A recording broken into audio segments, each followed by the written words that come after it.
He didn't even look up. That was the part Celeste would remember, long after everything else faded, not the words, not the dress box sitting open on the kitchen counter, not even the handwritten note tucked beneath the tissue paper. What she would remember, what would sit in her chest like a stone she couldn't swallow, was the simple fact that Damian Vale did not look up from his phone when the delivery arrived. A box, sent to their home, addressed to his pregnant wife, from his mistress, and he didn't even flinch. Celeste was 33 weeks pregnant. Her ankles were swollen. She hadn't slept more than 4 hours at a stretch in 2 weeks.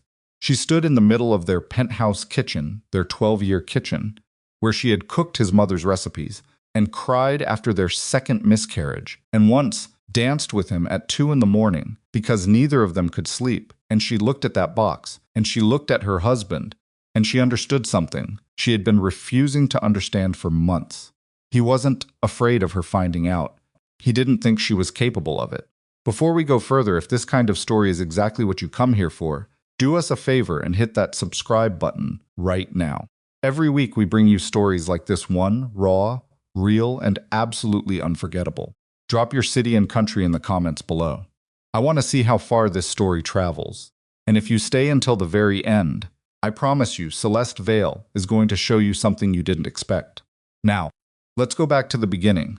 Celeste Arden had been 24 years old when she met Damian Vale at a harbor fundraiser her firm had organized. She was a junior associate then, carrying a clipboard and wearing shoes that were already hurting her feet, and he had walked up to her and said, without any preamble whatsoever, "You're the only person in this room who looks like they actually know what they're doing." It wasn't the smoothest line she'd ever heard, but there was something in the way he said it direct, no performance behind it, like he genuinely meant it as an observation, rather than a compliment that made her look at him properly for the first time. She had heard the Vale name before, of course. Everyone in Boston had. Vale Maritime wasn't just a shipping company. It was the kind of institution that had its name on harbor buildings and scholarship funds and hospital wings. Old money, serious money. The kind of money that didn't need to announce itself because it was already written into the architecture of the city. What she hadn't been prepared for was Damian himself. Not the looks, though he was undeniably striking, tall and composed with the kind of stillness that comes not from peace, but from discipline. What she hadn't expected was the way he listened. Most men in rooms like that listen to women the way they listen to background music, registering the presence, not the content.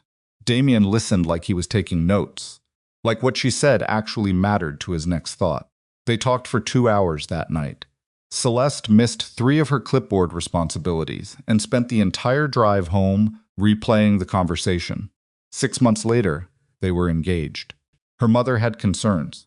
Her cousin Ronan loud, protective, the kind of person who had always been more big brother than cousin, had more than concerns. Ronan had sat across from her at her kitchen table and said bluntly, "Celeste, you know what that family is." She did. She wasn't naive. The Vale name carried 2 histories. The public one, the maritime empire, the philanthropy, the civic legacy, and the other one, the one people mentioned in lowered voices, the one that explained why certain city contracts always went to certain companies and why certain investigations never quite reached their conclusions. "He's not his family's history," she had told Ronan. "Nobody ever is," Ronan said, "until they are." She had married Damian anyway, and for years, for a long, real, complicated stretch of years, she had not been wrong. The first miscarriage happened 14 months into the marriage. They had been trying quietly and without making a production of it since the honeymoon. The pregnancy came. Celeste had kept herself from getting too excited too quickly. She had learned that from watching her mother, who was a practical woman, and believed that hope held too openly was hope that hurt too much when it broke. She had not managed the restraint she intended. She had been 12 weeks along when it ended. The night it happened, Damian drove her to the hospital himself, didn't call a driver, didn't send anyone else, drove her there with one hand on the wheel and one hand holding hers, and he didn't say anything because there was nothing to say, and somehow that silence was the right thing. In the hospital, he had sat beside her bed for 11 hours. He had not left once, not to take a call, not to get coffee, not for anything. When a nurse had come in around 3 in the morning and suggested gently that he might want to step out and rest for a bit, Damian had looked at her with a calmness that was somehow more absolute than anger and said, "I'm fine where I am." Celeste had pretended to be asleep, but she heard it. The second miscarriage was harder, the way second losses always are, because by then you know exactly what you've lost. It was 2 years after the first. Celeste had been 16 weeks along, far enough to have started telling people, far enough to have looked at cribs. She didn't speak for 3 days afterward. Not real speech, just functional sentences. Yes. No, I'm fine, thank you. Damian had handled it differently the second time. Not worse differently. He had booked them a quiet week at a rented house on the coast, no staff, no phones if they could manage it, just the two of them and the ocean and whatever grief needed to move through them. He had cooked badly, because Damian Vale was not a man who had ever needed to learn to cook. But he tried, and there was something about eating his imperfect scrambled eggs in a borrowed kitchen that made Celeste feel, for the first time, like maybe they would survive this. She had loved him deeply then. She had believed that the man who stayed awake in hospital rooms and cooked terrible eggs on the coast of Maine was the real man. That everything else, the power, the controlled distance, the parts of his life she understood not to ask about, was just the container. That inside where it mattered, he was the man who held her hand on the drive to the hospital. She had not been entirely wrong, but she had not been entirely right either. When this pregnancy came Elias, though they didn't know the name yet, though Celeste had chosen it privately, and not yet said it aloud, something was different. Not in her, in Damian. He was present in the technical sense. He came to appointments when his schedule allowed. He asked the right questions of the right doctors. He had the nursery designed by someone whose taste was impeccable and whose invoices were staggering. All of that was real, but he was somewhere else. Celeste was not the kind of woman who made demands for attention. She had always understood that Damian's world required his attention in ways that weren't always visible or explainable, and she had built a life that didn't require him to perform presence he wasn't actually feeling. That had always worked between them. The unspoken agreement that they were two people who could coexist without crowding each other. What was different now was that she could feel the distance, even when he was standing next to her.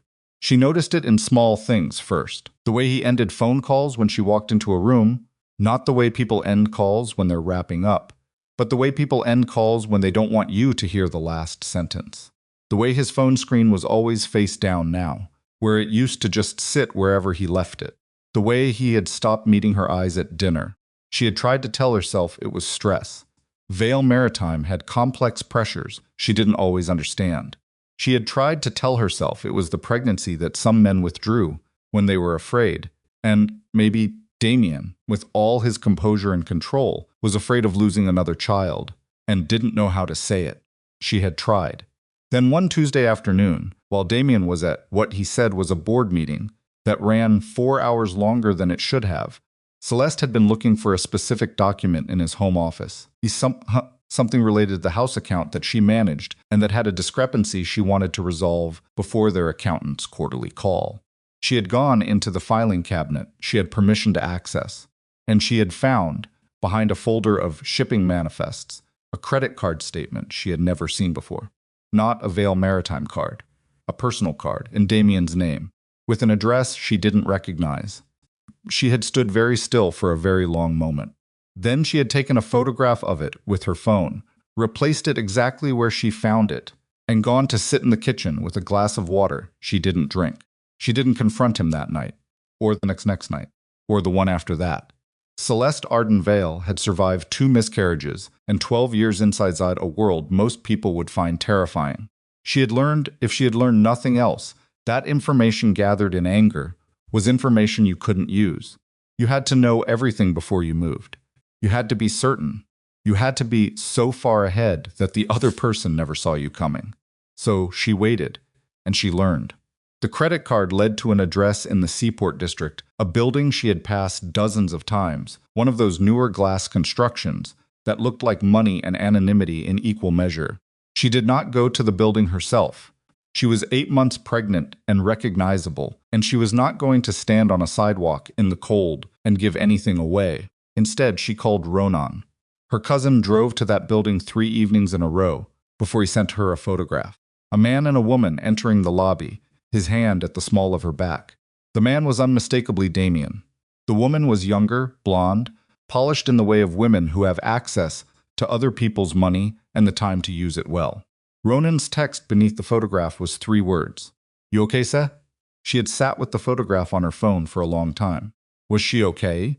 She was 33 weeks pregnant with her 3rd child, the first one who was going to survive. She had decided that without anyone's permission, she had simply decided it. She was carrying a son she had already named Elias, even though she hadn't said it out loud yet. She was sitting in a penthouse that she had helped make into something real and livable and warm, in a marriage that had meant something to her, even if it clearly had stopped meaning something to him. Was she okay? I'm fine, she typed back. Don't do anything. Don't say anything. Just send me everything you find. Ronan sent everything. The apartment leased in an LLC. She tracked back through 2 shell companies before she found Damian's signature on a related filing from 4 years ago. The car registered to the same LLC. The jewelry purchases on that private card. A pattern of expense that told a clear story. The private flights logged through a charter service she recognized because Vale Maritime used the same company for executive travel. Sabrina Kessler. That was the name. 31 years old. Former consultant for a firm that had briefly done work for Vale Maritime 3 years ago. The timeline was not hard to construct. Celeste did not cry when she assembled all of this. She had already done her crying in private, alone, in the shower where the sound disappeared during the first week after she found the credit card statement. By the time she had the full picture, the crying was finished. What replaced it was something colder and far more useful. She kept following the money, because the money was where she was trained to look, and the money never lied. And when she followed it past the apartment and the jewelry and the flights, past everything that was simply about a man who had decided his pregnant wife was less interesting than someone new, when she followed it all the way to its source, she found something that made the affair look almost irrelevant by comparison. The Vale Legacy Trust was one of the oldest and most protected financial structures in Boston's private sector. Damian's grandfather had established it. It had survived 3 generations of Vale ambition and 2 rounds of federal scrutiny. Its provisions were precise. The protected principal could not be touched by any single family member without trustee approval, and any recognized heir, any child of the Vale bloodline, was automatically a beneficiary from the moment of recognition. Elias had been recognized at 20 weeks, when the amniocentesis results confirmed the pregnancy was viable. Celeste's own attorney had walked her through it without her fully understanding the significance at the time. Her unborn son was already legally protected by a trust worth more than most people could conceptualize, and Damian had been taking from it, not recklessly, not obviously, carefully, through structures designed to be confusing, through transfers that were individually defensible and collectively damning. She had to look at it 3 times before she let herself believe what she was seeing.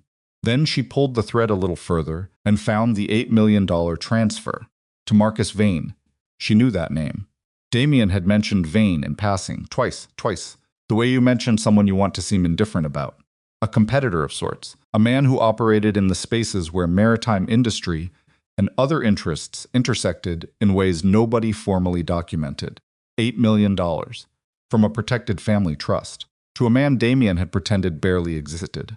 Celeste set down the papers she was holding. She pressed both hands flat on the kitchen island. She breathed in, slowly, the way her doctor had been telling her to do, the way she kept forgetting to do when the anxiety climbed. She had come looking for proof of an affair. She had found something that threatened her son's future before he had even been born. That night, Damian came home at 10:30. He smelled like someone else's apartment, not perfume. Just different air. The particular neutrality of a space that wasn't this one. And he kissed her on the forehead, the way people kiss sleeping children, performative and absent. "How are you feeling?" he said. "Tired," she said. "You should rest more." "I know." He went to his office. She sat in the kitchen.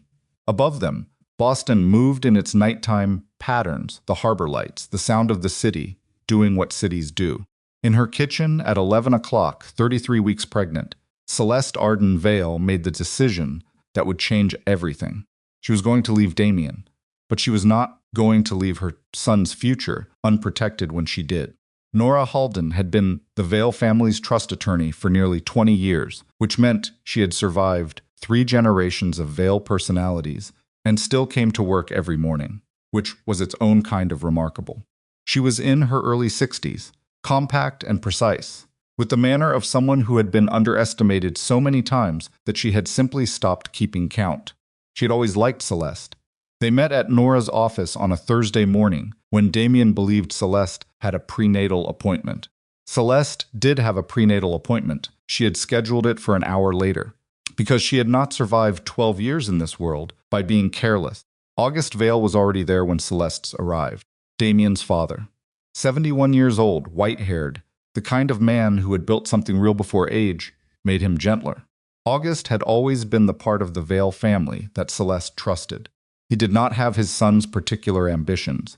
What he had instead was something rarer, a sense of proportion.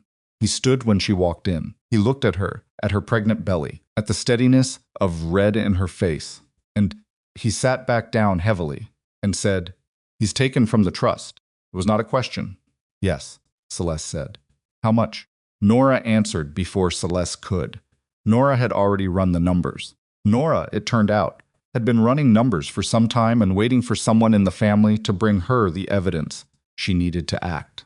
When Nora was finished speaking, the room was very quiet. August pressed one hand over his eyes and stayed that way for a long moment. When he lowered it, his face had rearranged itself into something that was grief and anger so thoroughly combined they were indistinguishable from each other. "What do you want, Celeste?" he said. "I want Elias protected," she said. "I want his inheritance secured against whatever Damian does next. I don't want your company. I don't want your family's money.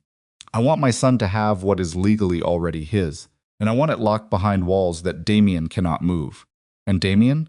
She considered the question. "That's not my decision," she said. "I'm his wife, not his judge. But I'm his son's mother, and that part I can do something about." Nora began explaining the mechanism. If there was documented proof that Damian had knowingly misused protected trust funds, the trustees had authority to suspend his financial and operational control. It did not require criminal charges. It did not require Celeste to wage a public war. It required evidence properly presented to the people with the legal authority to act on it. "He'll know it was you," August said. "He'll think it was because he cheated," Celeste said. "Let him. I'd rather he underestimate me for another 2 weeks than know what I actually have." August looked at her for a long time. Then quietly he said, "My son is a fool." "He's afraid," Celeste said. "He's always been afraid.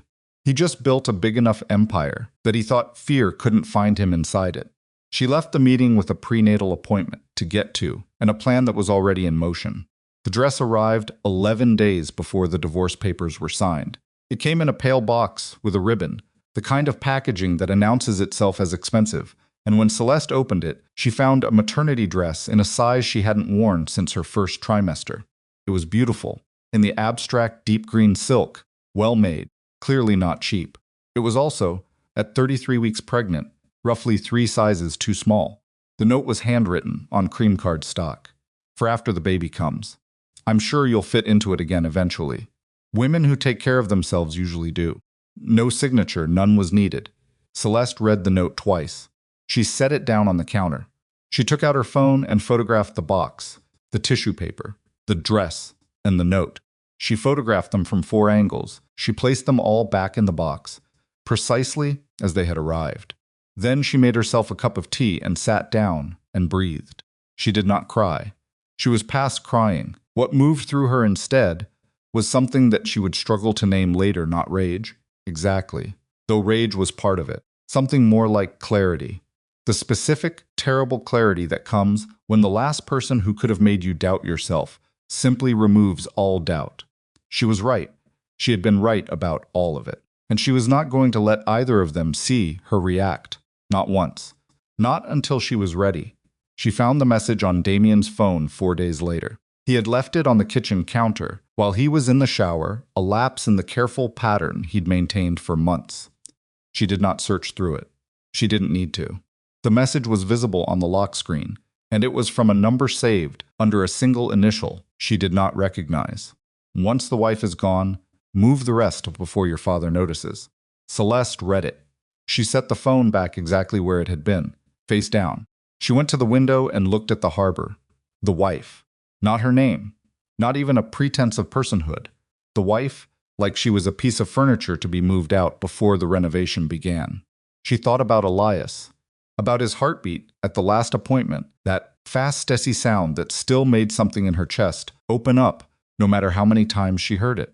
She thought about the Vale Legacy Trust and the $8 million, and Marcus Vane, and what it would mean if Damian managed to finish what he'd started before she could finish what she'd started.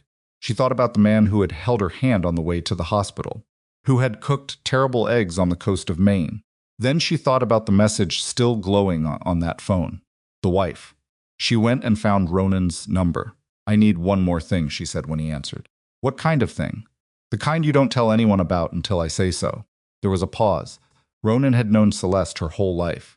He had watched her be brave in ways that didn't look like bravery from the outside, and had never once made the mistake of thinking her softness meant weakness. "Tell me when and where," he said. The riverfront building where Sabrina kept her apartment had her service entrance on the north side, the kind of utilitarian door that luxury developments include, because deliveries need somewhere to go that doesn't disturb the lobby aesthetic. Celeste knew about it because Ronan had spent 3 days learning the building's rhythms, the way a careful person learns anything important patiently, without announcing himself, gathering information until the pattern was clear. They went on a Wednesday. Celeste was 33 weeks and 2 days pregnant, and she wore flat shoes and a dark coat, and she walked more carefully than she wanted to, because the floor in the service corridor was uneven, and the last thing she needed was to fall. Ronan stayed a half step behind her and did not comment on the fact that every instinct he had was screaming that this was a terrible idea, and he was there anyway because she was his family, and this was what family meant when it counted. The corridor was narrow and poorly lit, and smelled like industrial cleaner and the backs of things. Through the wall, they could hear voices not clearly, not at first. Celeste adjusted the position of her phone, opened the recording application, checked the levels. Then Damian's voice came through, clear enough. She had not heard his real voice in weeks. The voice he used with her at home was managed. Careful. The voice on the other side of this wall was the one she had heard only a few times in 12 years, the one that came out when he was talking to people he didn't need to perform for. Lower, more direct. The voice of a man used to being obeyed. She heard Vine's voice next. She didn't know it well, but she recognized it from a single meeting years ago. Precise and pleasantly cold. She listened. The plan as it emerged was this.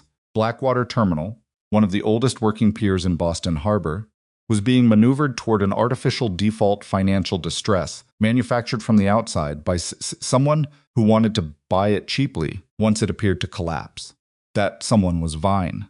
The mechanism was complicated and technically sophisticated and legally deniable, except that it required an $8 million infusion at a specific moment, and that infusion had come from the Vale Legacy Trust, and Damian knew exactly where it had come from and what it was going to be used for. Blackwater employed close to 2,000 people.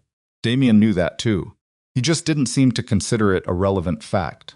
And then, in the middle of this conversation that was dismantling every last version of him she had tried to hold on to, Celeste felt it a contraction, sharp and sudden and absolutely wrong for 33 weeks. Low and tight. The kind that didn't feel like the practice ones she'd been having for a month. She made no sound. She pressed one hand against the wall. The other hand held the phone absolutely still. Beside her, Ronan turned sharply. She saw his face in the dim light, saw him clock exactly what was happening, and she shook her head. One small, precise shake. Not yet. Then she heard footsteps. Damian's footsteps. She knew them, had known them for 12 years, knew the particular rhythm of how he moved when he was alert.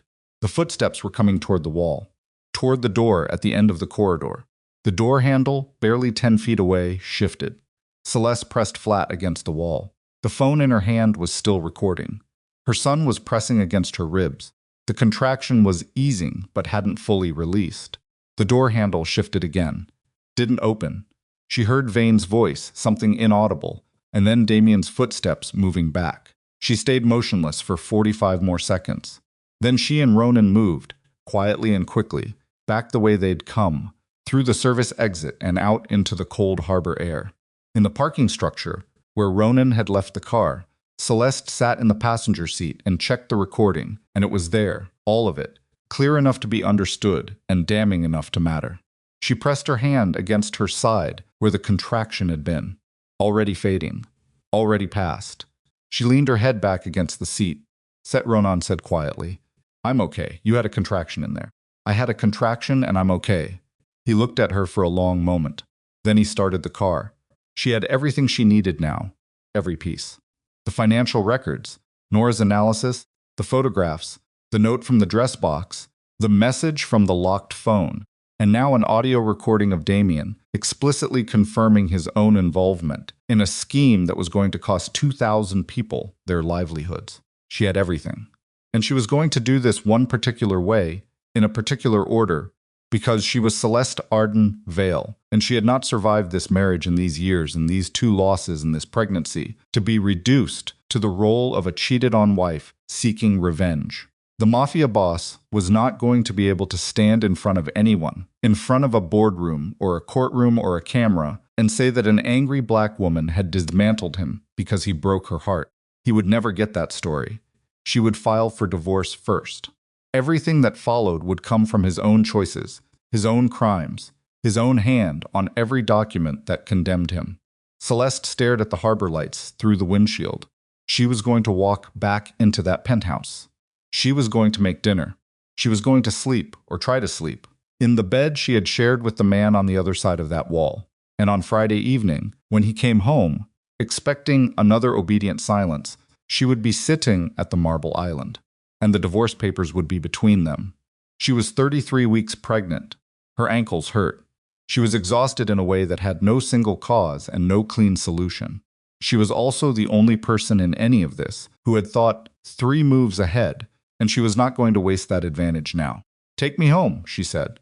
Ronan took her home. Thursday morning arrived the way bad days often do, quietly, without announcement, the light coming through the penthouse windows at the same angle it always did, the harbor sitting gray and indifferent below, everything looking exactly like it had looked the day before and the day before that. Celeste was already awake when the light came. She had been awake for an hour, lying on her side with one hand resting against her belly, listening to Damian breathe. He slept easily.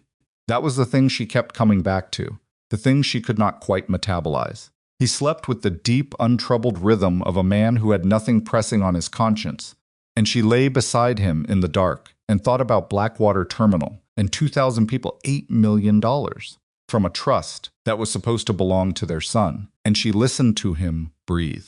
She got up carefully, the way you learn to get up at 33 weeks, rolling to the edge, pushing with the arms first, letting the weight settle before you commit to standing. Her lower back had been complaining for 2 weeks. The contraction from the night before had left a residual ache that wasn't quite pain, but wasn't comfortable either. She stood at the window with a glass of water and watched the harbor and gave herself exactly 5 minutes to feel the full weight of everything before she put it back in its container. 5 minutes. That was all she allowed herself anymore. Damian was up by 7. She heard him in the shower, heard the specific sounds of his morning routine, the way he left the water running 2 minutes longer than necessary, the particular thud of his gym bag against the floor when he dropped it. She was at the kitchen island with coffee. She wasn't supposed to be drinking, but was drinking anyway, half a cup, when he appeared in the doorway. He was dressed for a board meeting. Charcoal suit, white shirt, the silver cuff links his father had given him when he made chairman. He looked exactly like what he had spent 38 years learning to look like, a man in complete control of his world. "You're up early," he said. Couldn't sleep. He looked at her for a beat, not long. Not the way he used to look at her, which was with the particular attention of someone genuinely interested in what he saw. This was a brief functional scan, checking that the surface was undisturbed, that the silence was still cooperative. "You should try to rest more," he said. "Doctor said the stress isn't good." "I know what the doctor said." She said it evenly. No edge in it. Nothing for him to catch. He poured himself coffee. He checked his phone. He stood at the counter reading something on the screen, and his face did the thing it had been doing for months, that micro-adjustment, the slight easing around the mouth. That she now understood was the expression of a man reading a message from someone he was happy to hear from. Late night? She asked. Probably, he said, not looking up. The terminal project is complicated right now. Blackwater? He looked up then, a little too quickly. Among others, he said. Why? She shrugged. You mentioned it a few weeks ago. Just wondering. The pause lasted less than a second. Then he went back to his phone. It's fine, he said. I have it handled. She nodded, took a slow sip of her half cup of coffee, said nothing. He left at 7:45. She waited until she heard the elevator doors close. Then she sat very still for a moment, and then she called Nora Halden. Friday, Celeste said, when Nora answered. I want the papers ready by Friday. I have them drafted, Nora said. I've had them drafted for a week. I know. I needed to wait until I had everything. Do you have everything? Celeste thought about the recording, the photographs, the trust documents, the message on the locked phone. Yes, she said. Then I'll have them delivered by noon. Celeste thanked her and hung up. She sat at the island for another minute, her hand resting on the cool marble surface, her eyes on the middle distance. Then she stood up, washed her coffee cup, and started her day. The papers arrived at 11:58. A messenger in a plain jacket, no company logo, a sealed envelope. Celeste signed for it at the door. She set it on the kitchen island, without opening it immediately, the way you set down something you've been waiting a long time for and aren't quite ready to hold. She opened it standing up. The document was clean and precise. Nora's work always was. No excess language, no theatrical preamble. The grounds were irreconcilable differences, which was legal language. For I know what you did, and I have decided not to dignify it with specifics in a public filing. The custody arrangement was outlined in careful detail. Financial terms were modest. Celeste had instructed Nora to keep her personal asks minimal, because she understood that a woman who asks for very little is much harder to characterize as motivated by greed. She was protecting Elias. That was the thing she needed any future version of events to make unmistakably clear. Not revenge. Protection. She set the papers on the island. She got out the silver pen, the one she'd used to sign the lease on her first real apartment, the one she'd carried as a habit ever since, because it felt like continuity, and she looked at the signature line. Then she put the pen down. Not yet. That one was for Friday. That signature line was Damian's. She returned the papers to the envelope. She placed the envelope in the drawer beneath the island, the one where she kept things she needed to access quickly. She went to the nursery and stood in the doorway for a while. The room was beautifully done. That wasn't Damian's doing. He had written the check. But Celeste had made every actual decision, had spent 3 weekends on the details. The deep blue of the walls, the white furniture, the small shelves. She had begun filling with books she planned to read to Elias before he could understand a single word, because she had read somewhere that the rhythm of a parent's voice mattered before the meaning did. She pressed one hand against the doorframe. We're going to be okay, she said quietly. Not to Damian. Not to anyone who could hear. Just to the room and to the son inside her, who was currently pressing a foot against her ribs with tremendous confidence. Friday started normally, which in retrospect was the worst possible sign. Damian was in a good mood. She could tell from the moment he came out of his office, mid-morning lighter in his movements, the particular looseness of a man who believes he is very close to getting what he wants. He made a joke at lunch, something about a city council member he'd dealt with that week, and laughed at his own punchline in a way that was almost charming, almost the way he used to be. Celeste laughed too. It wasn't hard. She was past hard. He left at 2 for what he said was a meeting downtown. She watched the elevator close. Then she went to the kitchen and placed the divorce papers on the marble island, precisely centered, pen beside them. Then she sat down to wait. He came back at 6:45. She heard the elevator before the door opened, heard him stop just inside the entrance, the specific pause of someone who has walked into a room and understood within the first second that something is different. She didn't turn around. His footsteps crossed the floor slowly. She heard him stop. She turned then. He was standing on the other side of the island, looking at the papers. His face was doing something complicated and controlled the internal calculation of a man trying to understand what he's looking at before he lets himself react to it. Divorce papers, Celeste said. I need you to sign them. The silence lasted 4 full seconds. Divorce, he said. The word came out flat. Not a question. Not quite. Yes. He looked up from the papers. His eyes found her face, and she held his gaze without any particular expression, just steadiness, just the calm that comes when you have already done the hard part of deciding.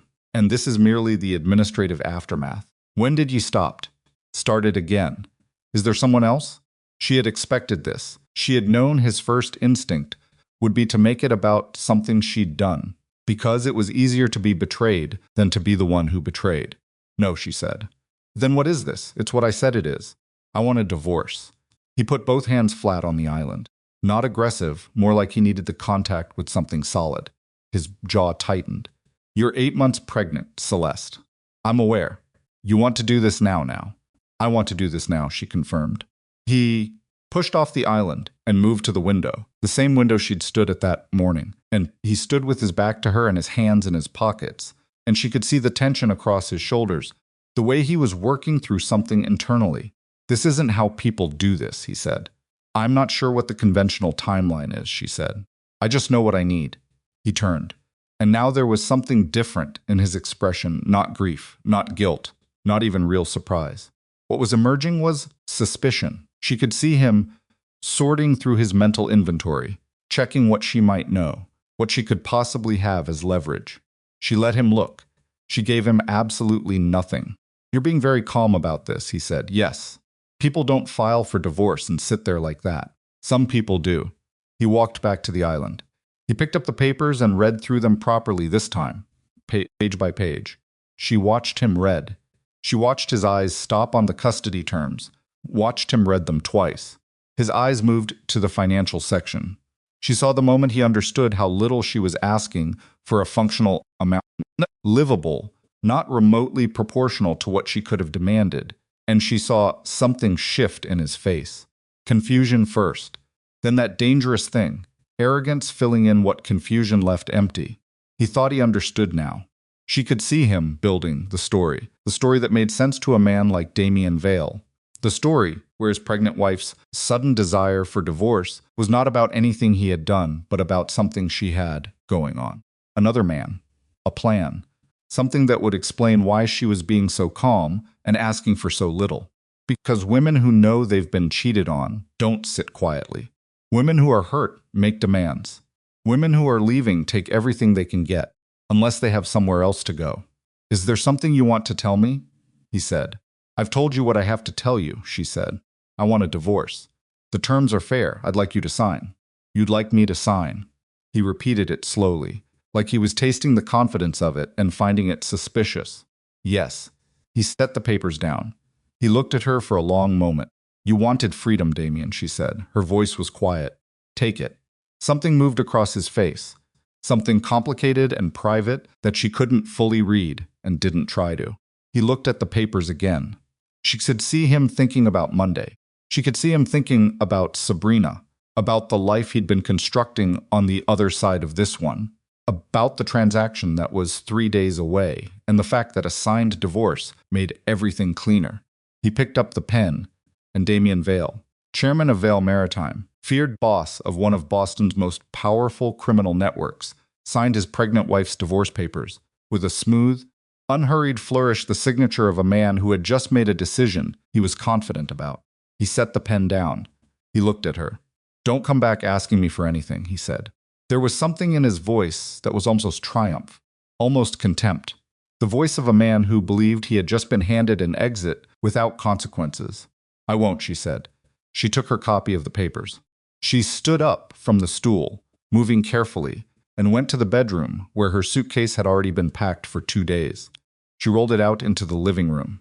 It was one bag, not because she couldn't have taken more, but because she had chosen not to.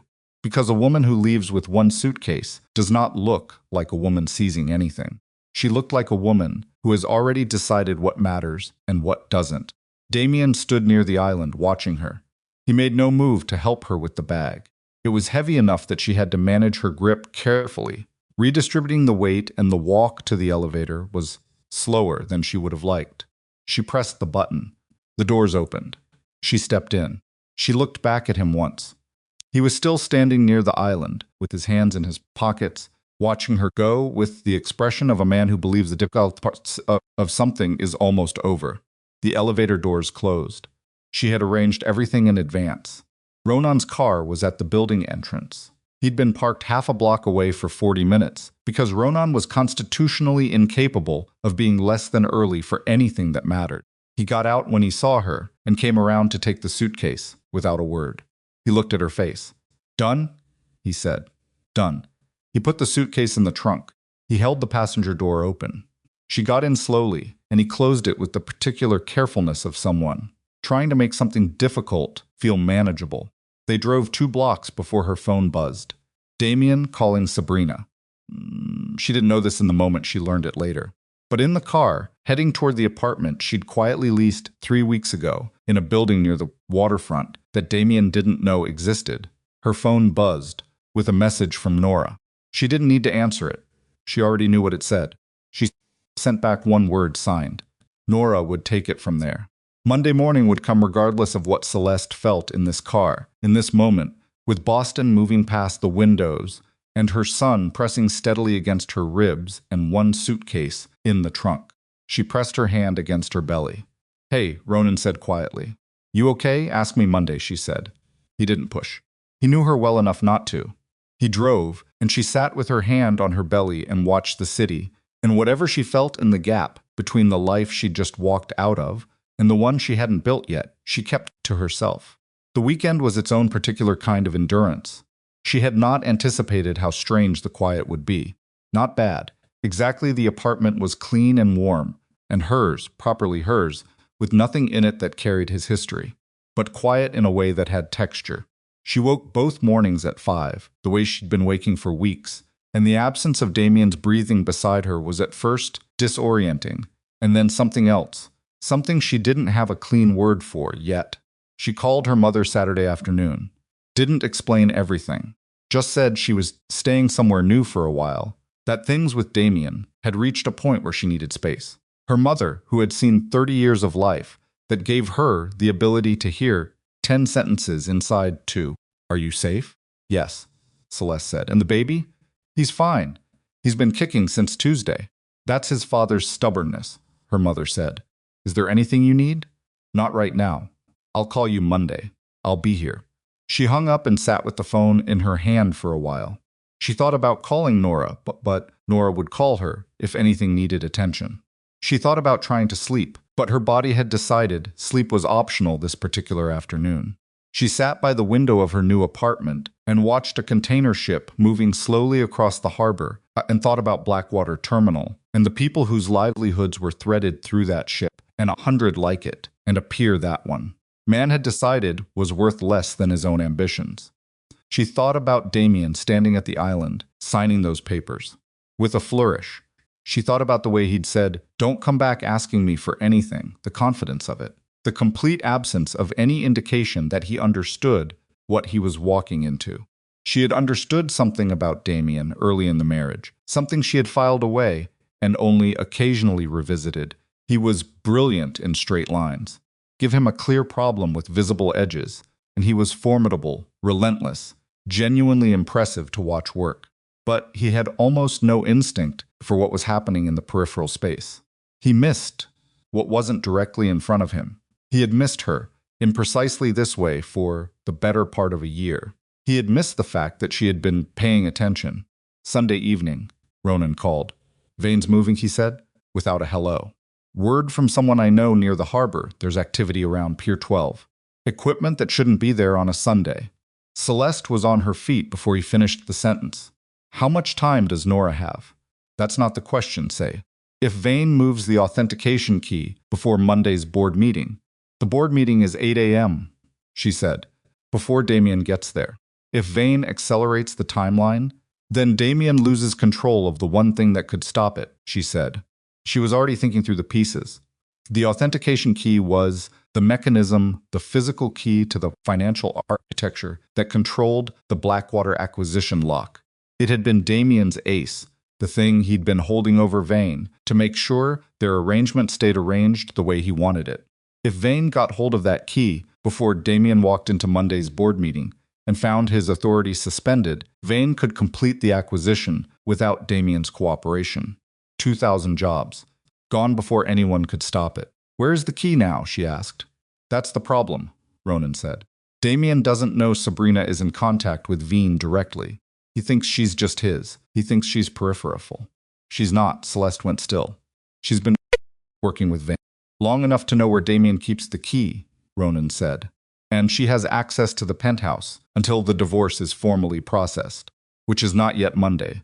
The silence on the line lasted 3 seconds. Celeste picked up her keys. Where are you? Ronan asked. Call Nora, she said. Tell her we may need to move the morning meeting earlier. 6 a.m. if the trustees can manage it. I'll explain everything when I get there.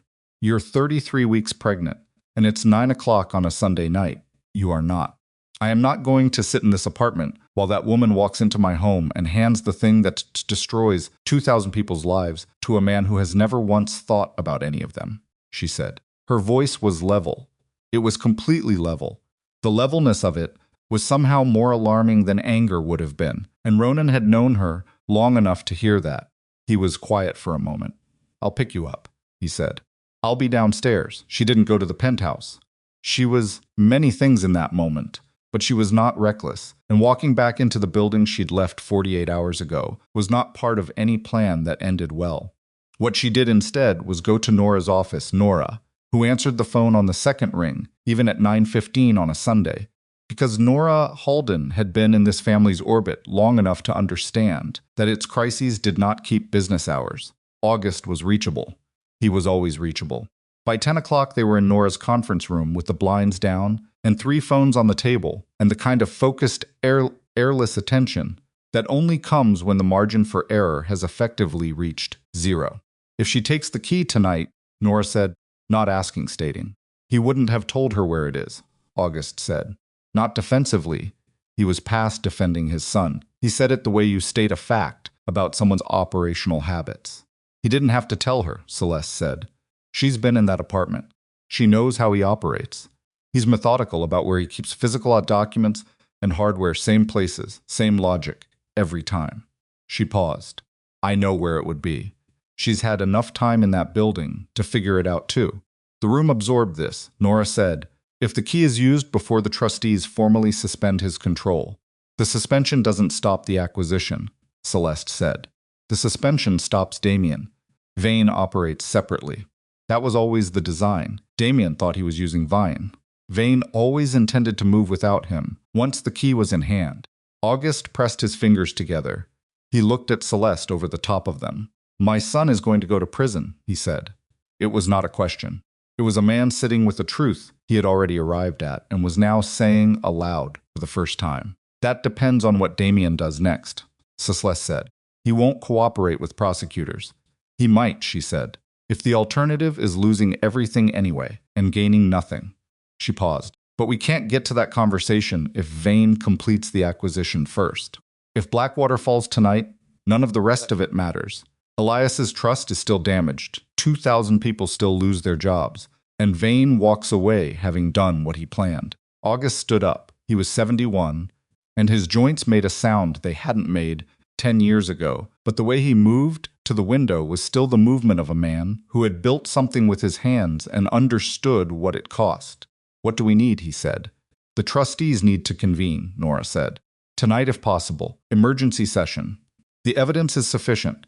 I've reviewed it 3 times and it holds. We can file for the suspension of Damian's financial authority in the morning. But the trustees need to formally vote tonight to authorize the emergency action. I can reach them, August said. There's something else, Celeste said. Both of them looked at her. She took a breath. If Vane makes his move tonight at Pier 12, if the key is already in his hands, the only thing that can stop the acquisition before dawn is Damian. The room was very quiet. Damian has a financial archive, she said.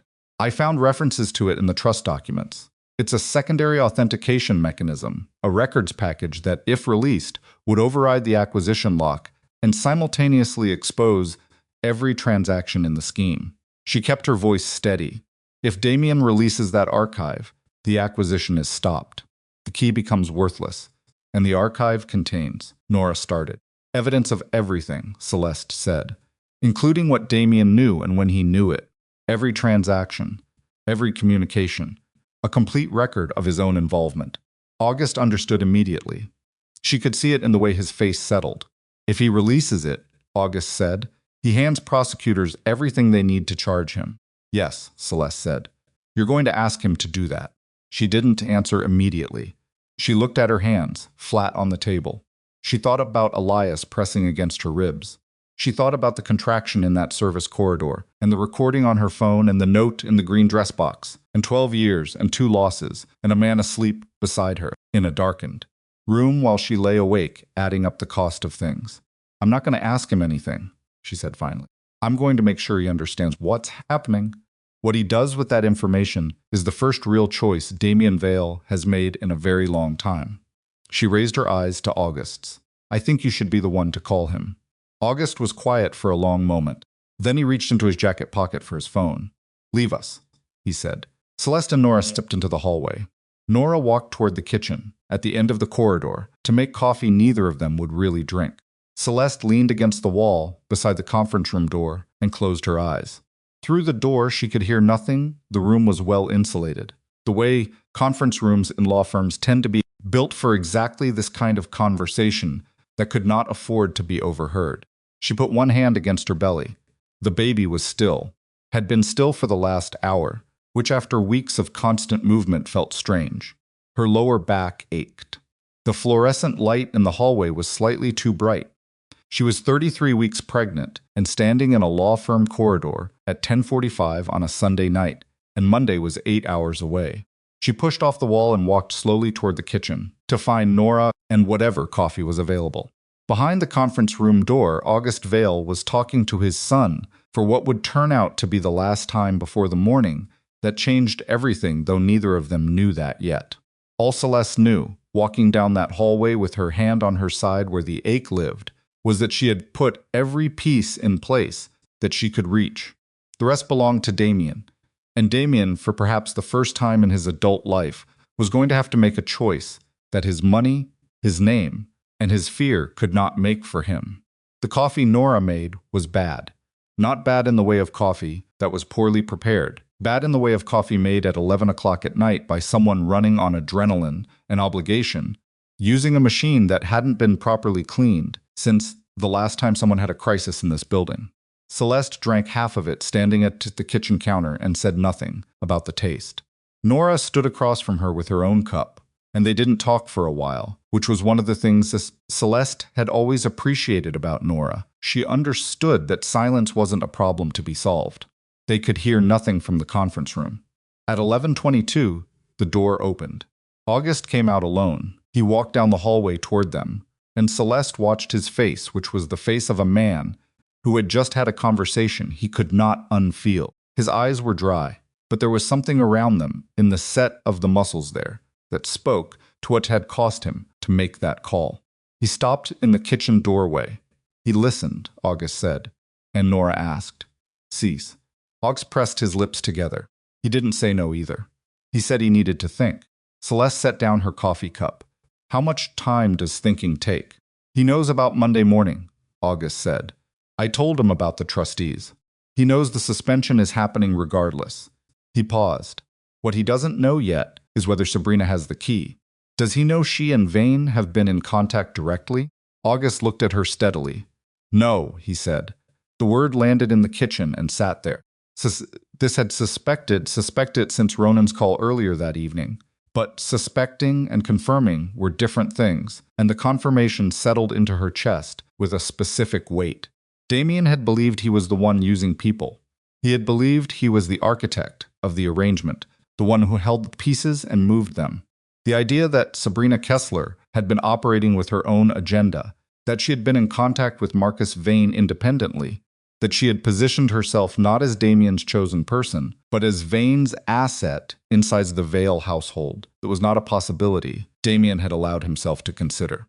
Because men like Damian did not consider the people they underestimated. It was, Celeste reflected, a particular kind of poetic structure. He needs to know, she said. If I tell him tonight, he'll call Sabrina, Celeste said, and then she'll know we know, and whatever window we have closes. She thought for a moment. Her back was aching badly now, and she shifted her weight and tried not to show it. What time is he going to the penthouse? August frowned.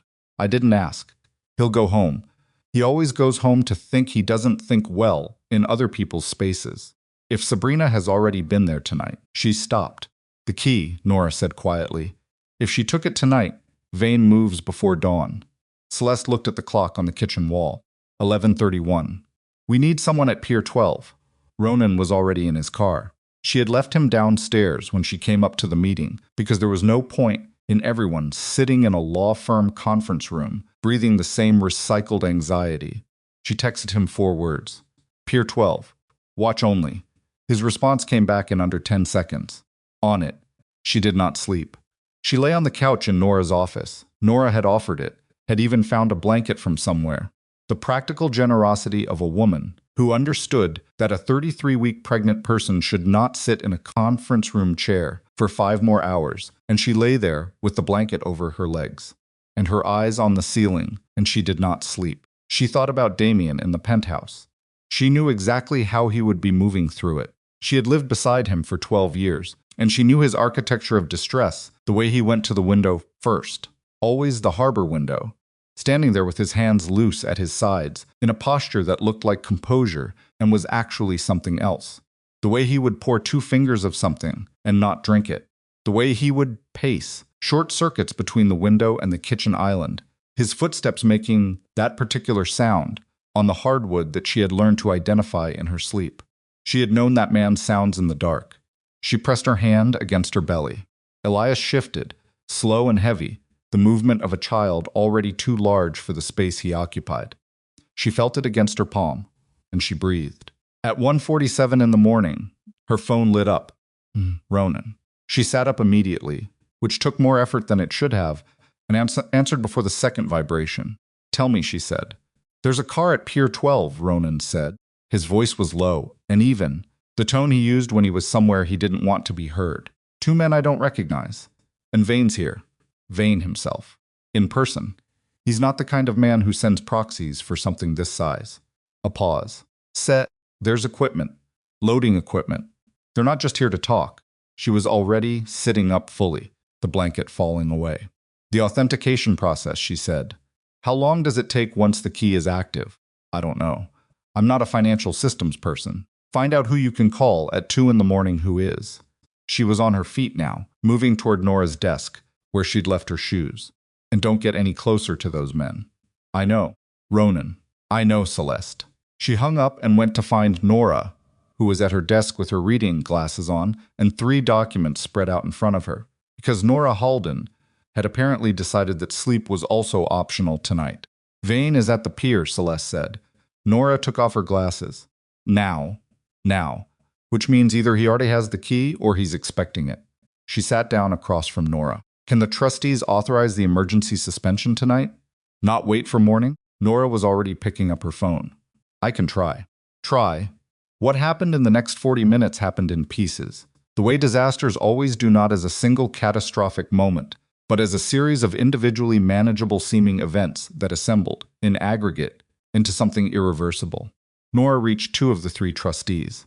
The third was traveling in a time zone that made his phone go unanswered at 2 in the morning. 2 out of 3 was not sufficient for the emergency vote.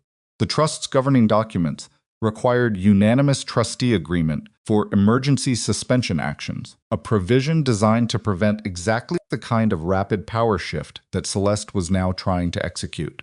Nora reported this with her reading glasses back on, and her voice professionally neutral, which meant she was keeping a significant amount of feeling out of it. Celeste absorbed the information. Monday morning, she said. 8 a.m. All 3 trustees will be physically present. The evidence package is sufficient. The vote will go through. And between now and 8 a.m. Vane can complete the acquisition if he has the key and the systems accepts it, Nora said. How long does the acquisition process take once initiated? Nora was quiet for a beat that Celeste didn't like. Nora. The original transaction architecture was designed to allow a 6-hour completion window, Nora said. It was written that way because maritime acquisitions involve multiple regulatory touchpoints. If Vane initiates at 2 a.m., he completes for 8, potentially. Yes. The room was very quiet. Celeste stood up. She walked to the window. Outside, Boston was doing what Boston did at 2 in the morning. Mostly dark, mostly still, The harbor a distant presence beyond the building line. She put one hand against the cold glass. She had been 3 moves ahead. She had been 3 moves ahead for 2 weeks, methodical and patient and careful, and now she was sitting inside a sequence of events that was moving faster than the mechanism she'd built to stop it. The trustee was unreachable. Vane was at the pier, and Damian was in the penthouse thinking. "Call August," she said. "Celeste, call August and tell him we're out of time. Tell him his son needs to make a decision in the next 30 minutes, or it stops mattering what he decides. You want him to call Damian again. I want August to go there." She turned from the window. In person. Not a phone call. Damian needs to look at his father and understand what happens to the people at Blackwater if Vine completes this tonight. He needs to see it on someone's face, not hear it on a phone. Nora looked at her for a long moment. August is 71 years old. "And it's 2 in the morning," she said. "I know what he is," Celeste said. "Call him." August answered on the first ring, which meant he hadn't been sleeping either. Celeste talked to him directly while Nora listened and made notes. She told him what Ronan had reported. She told him about the trustee problem. She told him what the 6-hour window meant in practical terms. She said it plainly, without cushioning, because August Vale had spent his whole life in a world that did not cushion things, and he had no patience for people who tried. When she finished, there was a silence on the line. "He may not open the door," August said. "He'll open the door for you." Celeste. August's voice had something in it she hadn't heard before, not weakness exactly. Something more like the sound of a man looking at the thing he'd spent decades trying not to look at directly. "I built a great deal of what he became. You understand that." "I know," she said. "I taught him that control was the same as safety. That power was the same as protection." A pause. "I taught him that by example. For 30 years, August." "I'm going," he said. "I'm just saying, whatever he does tonight, some of it is mine to carry." She didn't argue with that. "Drive carefully," she said. He hung up. The call from Ronan came at 3:17. She was back on Nora's couch, not sleeping, when her phone lit up. She answered it and heard the particular quality of Ronan's silence, the held breath kind, the kind that preceded something he didn't want to say. "Tell me," she said. "Sabrina's here," Ronan said. "She just arrived at the pier. She's giving Veen something." Celeste sat completely still. "Can you see what it is?" "Small. Fits in her hand." He stopped, say it. "She has the key." The words arrived, and she felt them in a way that was almost physical, a cold pressure across the chest, a specific kind of impact that wasn't pain, but was adjacent to it. She had known this was possible. She had built every contingency around this being possible. But knowing a thing might happen and feeling it happen were structurally different experiences, and in the gap between those two experiences, she sat on Nora's office couch at 3:17 in the morning and felt, for the first time since she had found that credit card statement in the filing cabinet, genuinely afraid, not of Damian, not of Vane or Sabrina or Marcus or any of the specific forces in motion tonight, afraid of the gap, the 6-hour window, the space between what she had built and what she could reach. "Ronan," she said, her voice steady. She didn't know how, but it did. "Don't engage. Get clear of that pier right now. These are not people you can reason with at 3 in the morning on a dark pier. Get clear." Pause. Then, quietly. "Okay, go to the car. Stay on the phone." She heard him moving, the soft sounds of careful footsteps, and she walked to Nora's desk.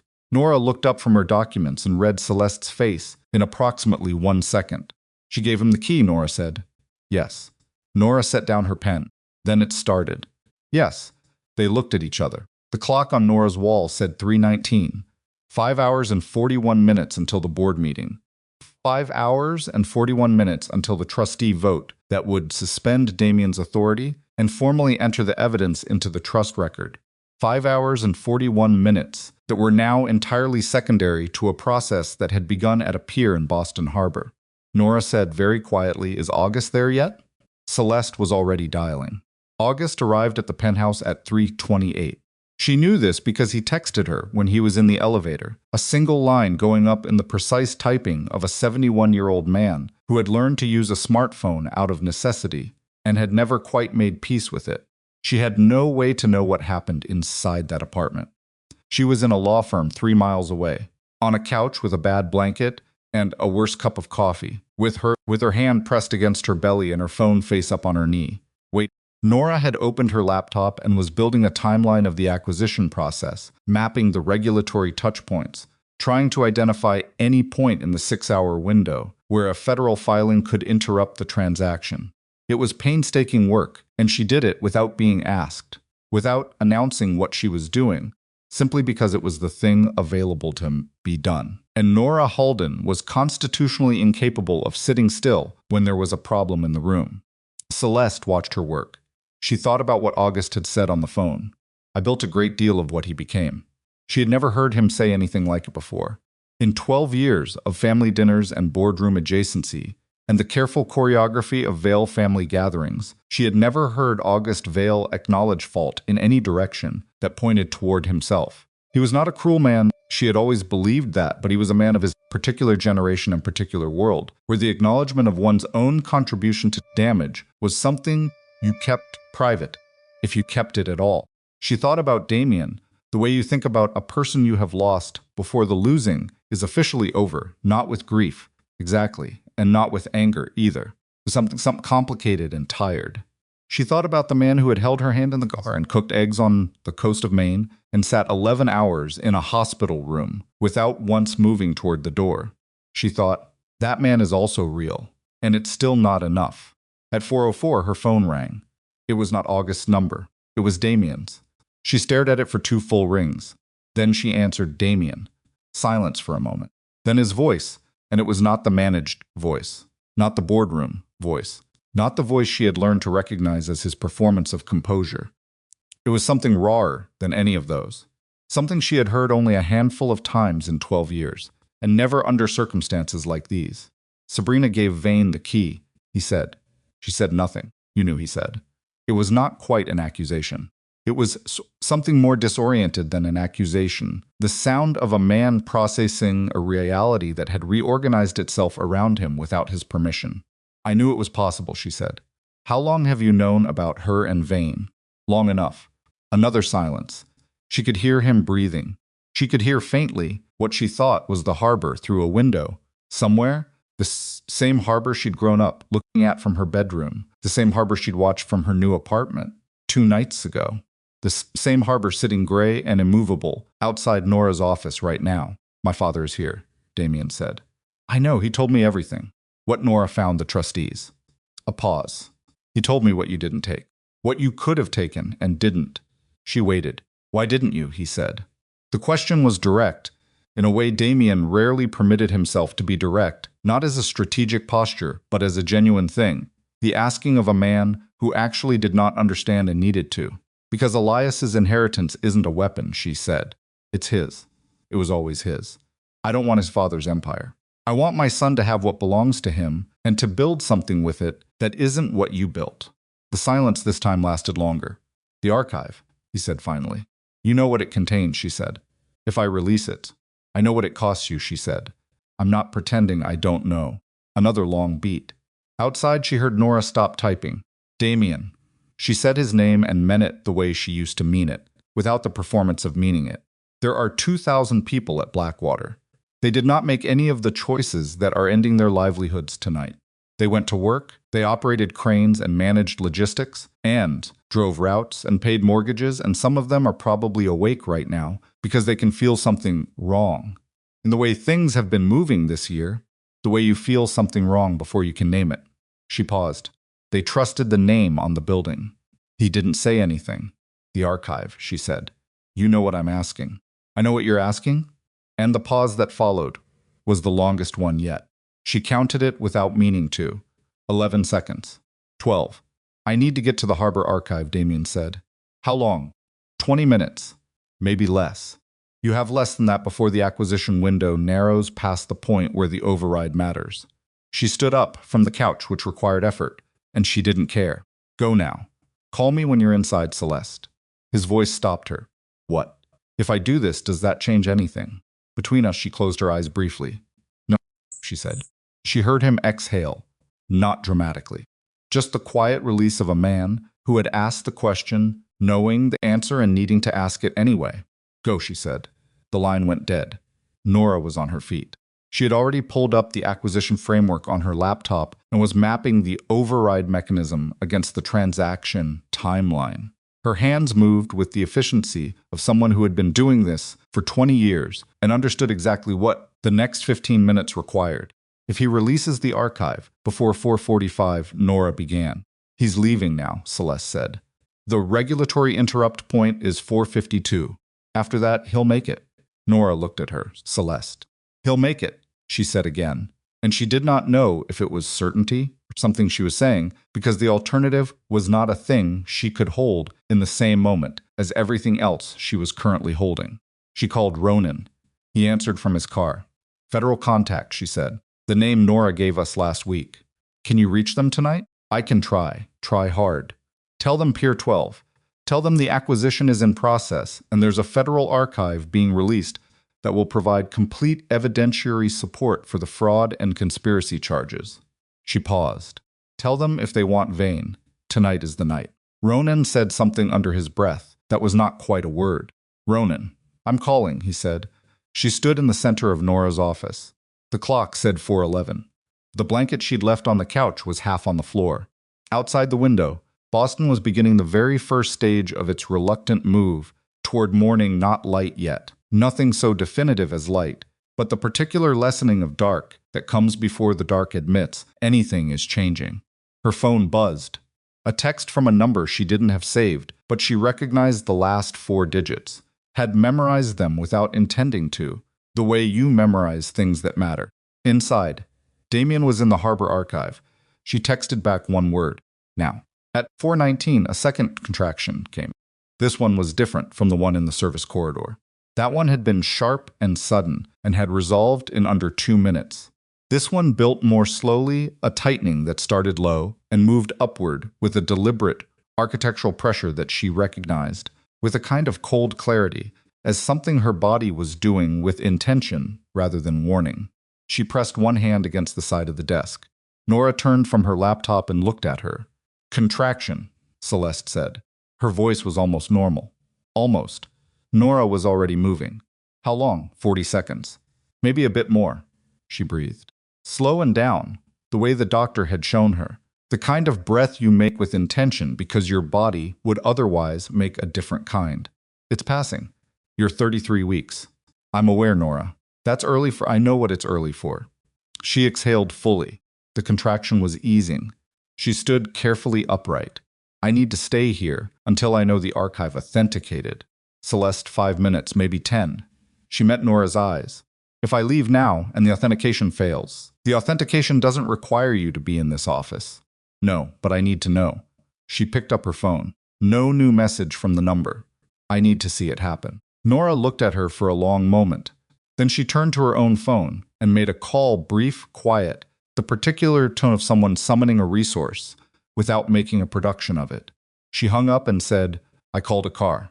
It will be downstairs in 4 minutes. When we know, we go. Not after that. Celeste nodded. She looked at the clock. 4:22. She looked at her phone. Nothing yet. Across the city, at Pier 12, Vane's acquisition process was running. She could not see it, but she could feel the architecture of it, the slow grind of a financial mechanism designed to be unstoppable once it began.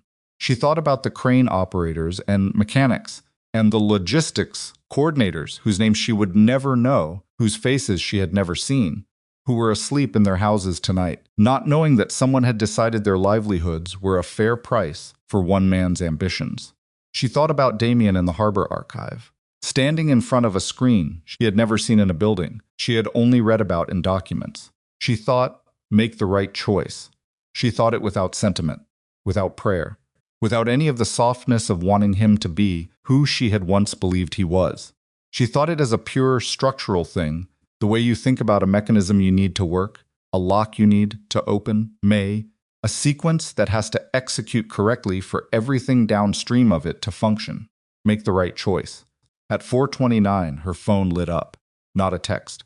A call. From a number she did not recognize. She answered. Ms. Vale. A woman's voice. Professional, brisk, the particular tone of someone accustomed to delivering information in conditions that did not allow for social niceties.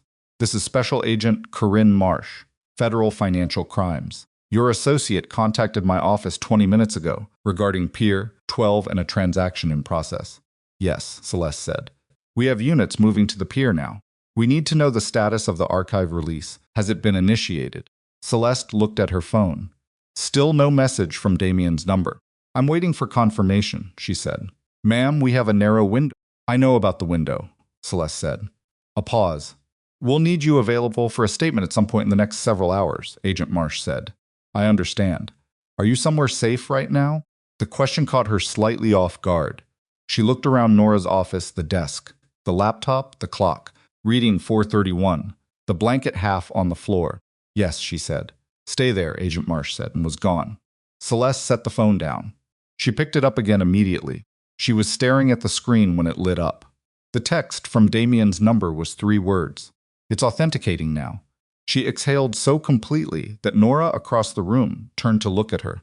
And then before the relief could fully establish itself, before she could take the second breath that follows, the first one, her phone rang again. A different number.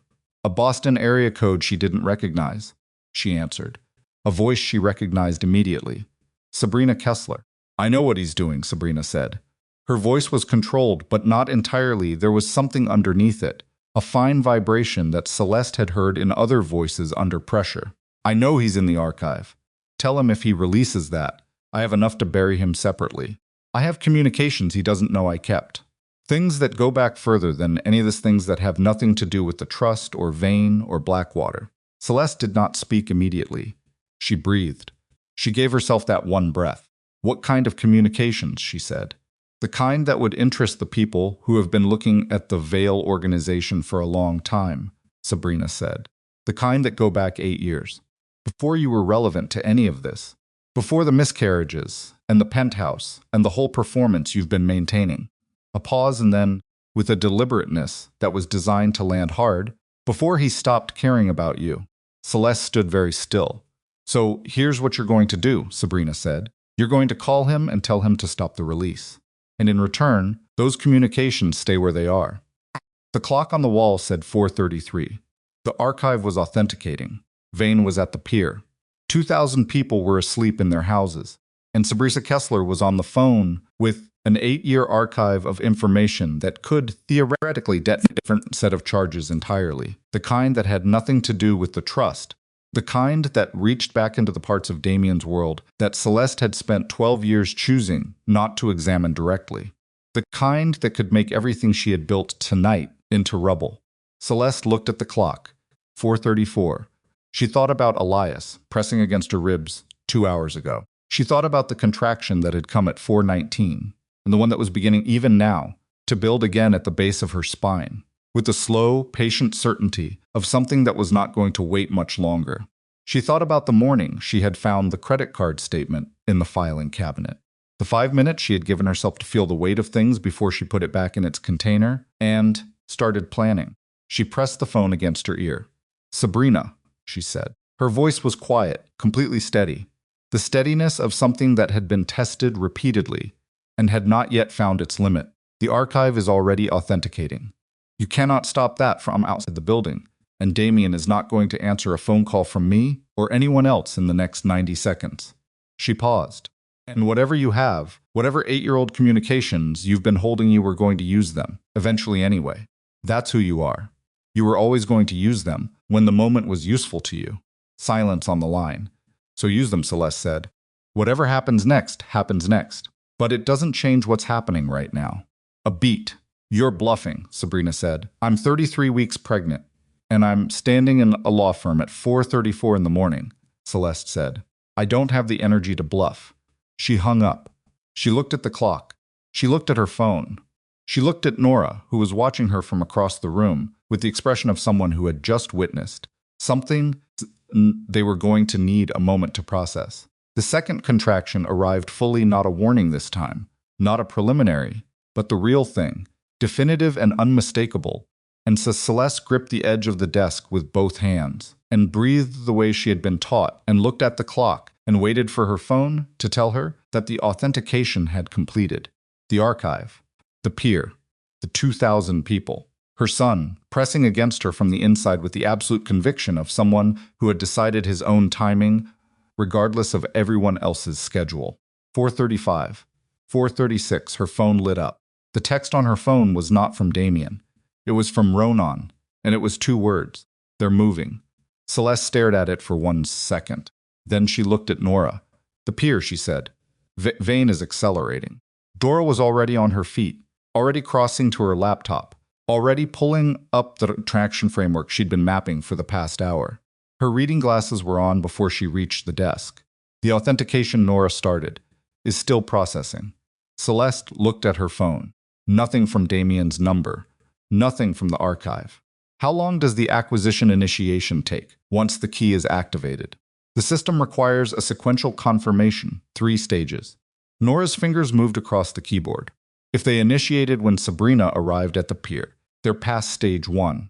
Stage 2 is regulatory flag clearance, which in a manufactured default scenario has been pre-gamed, meaning it clears automatically, meaning it clears in approximately 12 minutes. Nora looked at the clock, which puts them at stage 3. In how long? Nora looked at her. 12 minutes ago, she said quietly. The room went absolutely still. Celeste absorbed this. She absorbed it the way you absorb a physical impact, not fighting it, not processing it immediately, just letting the reality of it move through you before you decide what to do with it. Stage 3 was final authorization. Stage 3 was the point of no return. Once Stage 3 completed, the acquisition was legally binding. The Blackwater default was real, and no archive release, no trustee vote, no federal intervention could retroactively undo what the transaction had made permanent. She looked at the clock on the wall. 4:37. She looked at her phone. Still nothing from the archive. Call Agent Marsh, she said. Her voice came out flat and clear. Tell her we may be past stage 2. Tell her stage 3 cannot complete. Celeste, federal agents can't interrupt illegal transactions. Marsh said they have units at the pier. A legal transaction that was initiated using stolen authentication credentials and financed by misappropriated trust funds is not a legal transaction. She picked up her own phone and dialed Ronan. It's fraud in progress. Marsh knows that. Tell her. Ronan picked up on the first ring. Where are you? She said.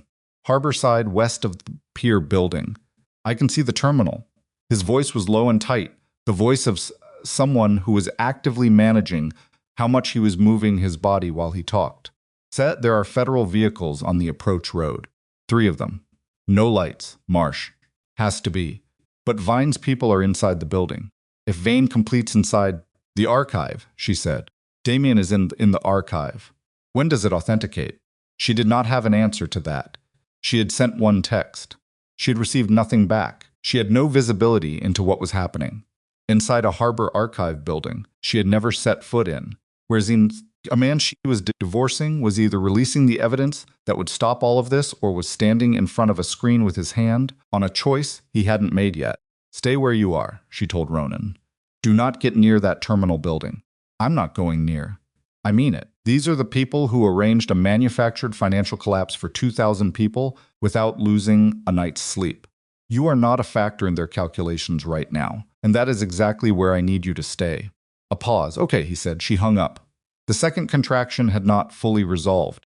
It had eavesdropped from the sharp architectural pressure of the peak down to a dull, persistent ache that sat at the base of her spine and radiated outward in waves. She was managing, categorizing, choosing not to report to Nora yet, because Nora would immediately terminate this entire operation and put her in a car, and Celeste was not getting in a car for at least 15 more minutes. She pressed one hand against the small of her back and stood at the desk and looked at her phone and waited. 4:41. At 4:42, the Harbor Archive authenticated. She knew it not because Damian texted her he didn't, not immediately, but because Nora made a sound from across the room. A small sound, the kind that comes out involuntarily, when something on a screen changes in a way you've been waiting for and have stopped quite believing in. It's running, Nora said. The archive data packet is transmitting. I can see it in the regulatory system. It's flagged as an emergency disclosure filing. Celeste, it's running. Celeste exhaled. For approximately 4 seconds, she let herself feel the full weight of that exhale, everything it contained, everything she had built toward this moment, Every night of lying awake cataloging evidence, and every morning of performing normalcy, and every instance of holding perfectly still when every instinct wanted to move. 4 seconds. Then she looked at the clock. 4:42. Stage 3. Is it fast enough, she said. Nora's hands were moving. The archive, to the regulatory system, and to federal financial monitoring simultaneously. If the monitoring system flags the transaction before Stage 3 finalizes, is it fast enough, Nora? Nora stopped. She looked at the screen. She looked at the clock. I don't know, she said. That was the most frightening thing Nora Halden had said in the entire time Celeste had known her, because Nora was not a woman who said, I don't know, when she had data available. She said it only when the data was genuinely insufficient. Celeste called Marsh. The agent picked up in 2 rings. The archive is transmitting now, Celeste said, without preamble. Federal financial monitoring should be flagging the Blackwater transaction as we speak. Your units at the pier are in position, Marsh said. We're waiting on the system flag. How long does the flag take to generate once the archive hits the monitoring system? Ms. Vale, how long? A brief pause. Under normal circumstances, automated flag generation runs in under 3 minutes. But if the transaction completes before the flag generates, it becomes a completed transaction, Celeste said. Legally, yes. At that point, it becomes a prosecution, not a prevention. She looked at the clock. 4:43. She thought about 2,000 people. She thought about crane operators and mechanics and logistics coordinators and the particular morning that was going to arrive for them, the morning they would get to work, and everything would still be standing. Or the morning they would arrive to find the world they'd trusted had been quietly sold out from under them while they slept. How long has Stage 3 been running? She said to Nora. Nora was counting backward from what Ronan had reported. If they initiated at pier arrival, Stage 1 completed around 4:15. Stage 2, she calculated. Stage 3 started somewhere around 4:32. 10 minutes ago, Celeste said. Approximately. How long is Stage 3? Nora met her eyes. 15 minutes, she said. From initiation. Celeste did the math. 4:47. They had 4 minutes. She called Damian. He answered on the second ring, and she could hear, behind his voice, the sound of the archive building a large, climate-controlled space, the faint hum of server infrastructure, the particular acoustics of a room full of data that was currently moving. Is it transmitting? She said. Yes. His voice was different. She had cataloged all of Damian Vale's vocal registers over 12 years, and this one was new, stripped of every layer she had ever heard him use, down to something underneath all of them. It started about 3 minutes ago. The system gave me a confirmation window. The transaction is in Stage 3, she said. It finalizes at 4:47. We have 4 minutes. She heard him breathe. Damian. The transmission rate is, I don't know if it's fast enough. He was reading something. She could tell from the cadence. The packet size is, there's a lot in here, Celeste. 12 years of... He stopped. I know what's in there, she said. I know you know. A pause. I know you know everything. She didn't answer that. 4 minutes, she said. I can't make it transmit faster. I know. Call me back if anything changes. She hung up. She looked at Nora. Nora looked at her. The clock said 4:43. The contraction that had been easing came back. She gripped the edge of the desk and breathed and did not make a sound, because there was no time for sounds right now, because 4 minutes was 4 minutes, and she was not going to spend any fraction of it on anything that wasn't the next necessary thing. Marsh, she said. Nora was already calling. Agent Marsh did not pick up.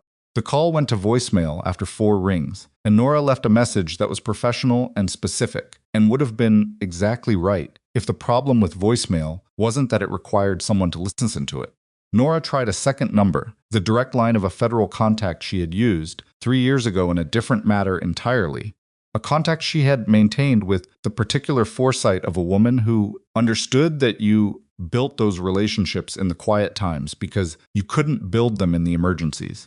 That number picked up.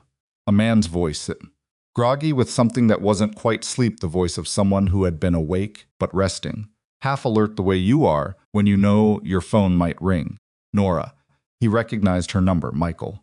Pier 12. Blackwater acquisition. The transaction is in Stage 3, and it finalizes in. She looked at the clock. 3 minutes and 20 seconds. Federal monitoring should be receiving an archive flag right now. It needs to be acted on before the window closes. A sound on the line. The specific sound of someone sitting up quickly. Who authorized? The archive was released by Damian Vale. The authentication package is transmitting now. The transaction was initiated with stolen credentials and misappropriated trust funds. Marsh has units at the pier. A pause of approximately 2 seconds. Hold on, Michael said. Hold on. Nora held on. She looked at Celeste. Celeste looked at the clock. 4:44. She walked to the window. She didn't know why there was nothing to see from here. Nothing useful. Just the dark city and the distant harbor. And somewhere out there, a pier building and a federal monitoring system. And a data packet traveling through infrastructure she couldn't see at a speed she couldn't control. Toward a window that was closing in 3 minutes. She pressed her forehead against the cold glass. The contraction peaked. She breathed through it down, slow, the way she'd been taught, and she held the position at the glass and waited. Behind her, Nora said into the phone, "Yes, yes, I'm here." Celeste turned. Nora's expression was unreadable. She was listening, not speaking, her eyes on the middle distance. The phone pressed tight against her ear. Then she said, "Understood. Thank you, Michael," and lowered the phone. She looked at Celeste. "They see the flag," Nora said. "The monitoring system generated it. Marsh has the authorization. Is she moving?" Michael is calling her directly. Nora looked at the clock. 4:45. 2 minutes, Celeste's phone rang. "Damian," she answered. "The transmission is at 68%, he said.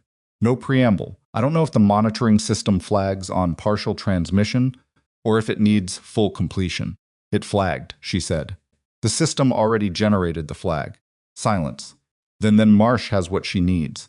Whether the pier responds in time. She stopped. She did not finish that sentence because finishing it was not useful. "Keep transmitting. Don't stop anything." "I'm not stopping anything." A pause. "Celeste." "What?" "There's a secondary lock in the archive system. I didn't know about it until I was inside. I think it was installed when the trust was first structured.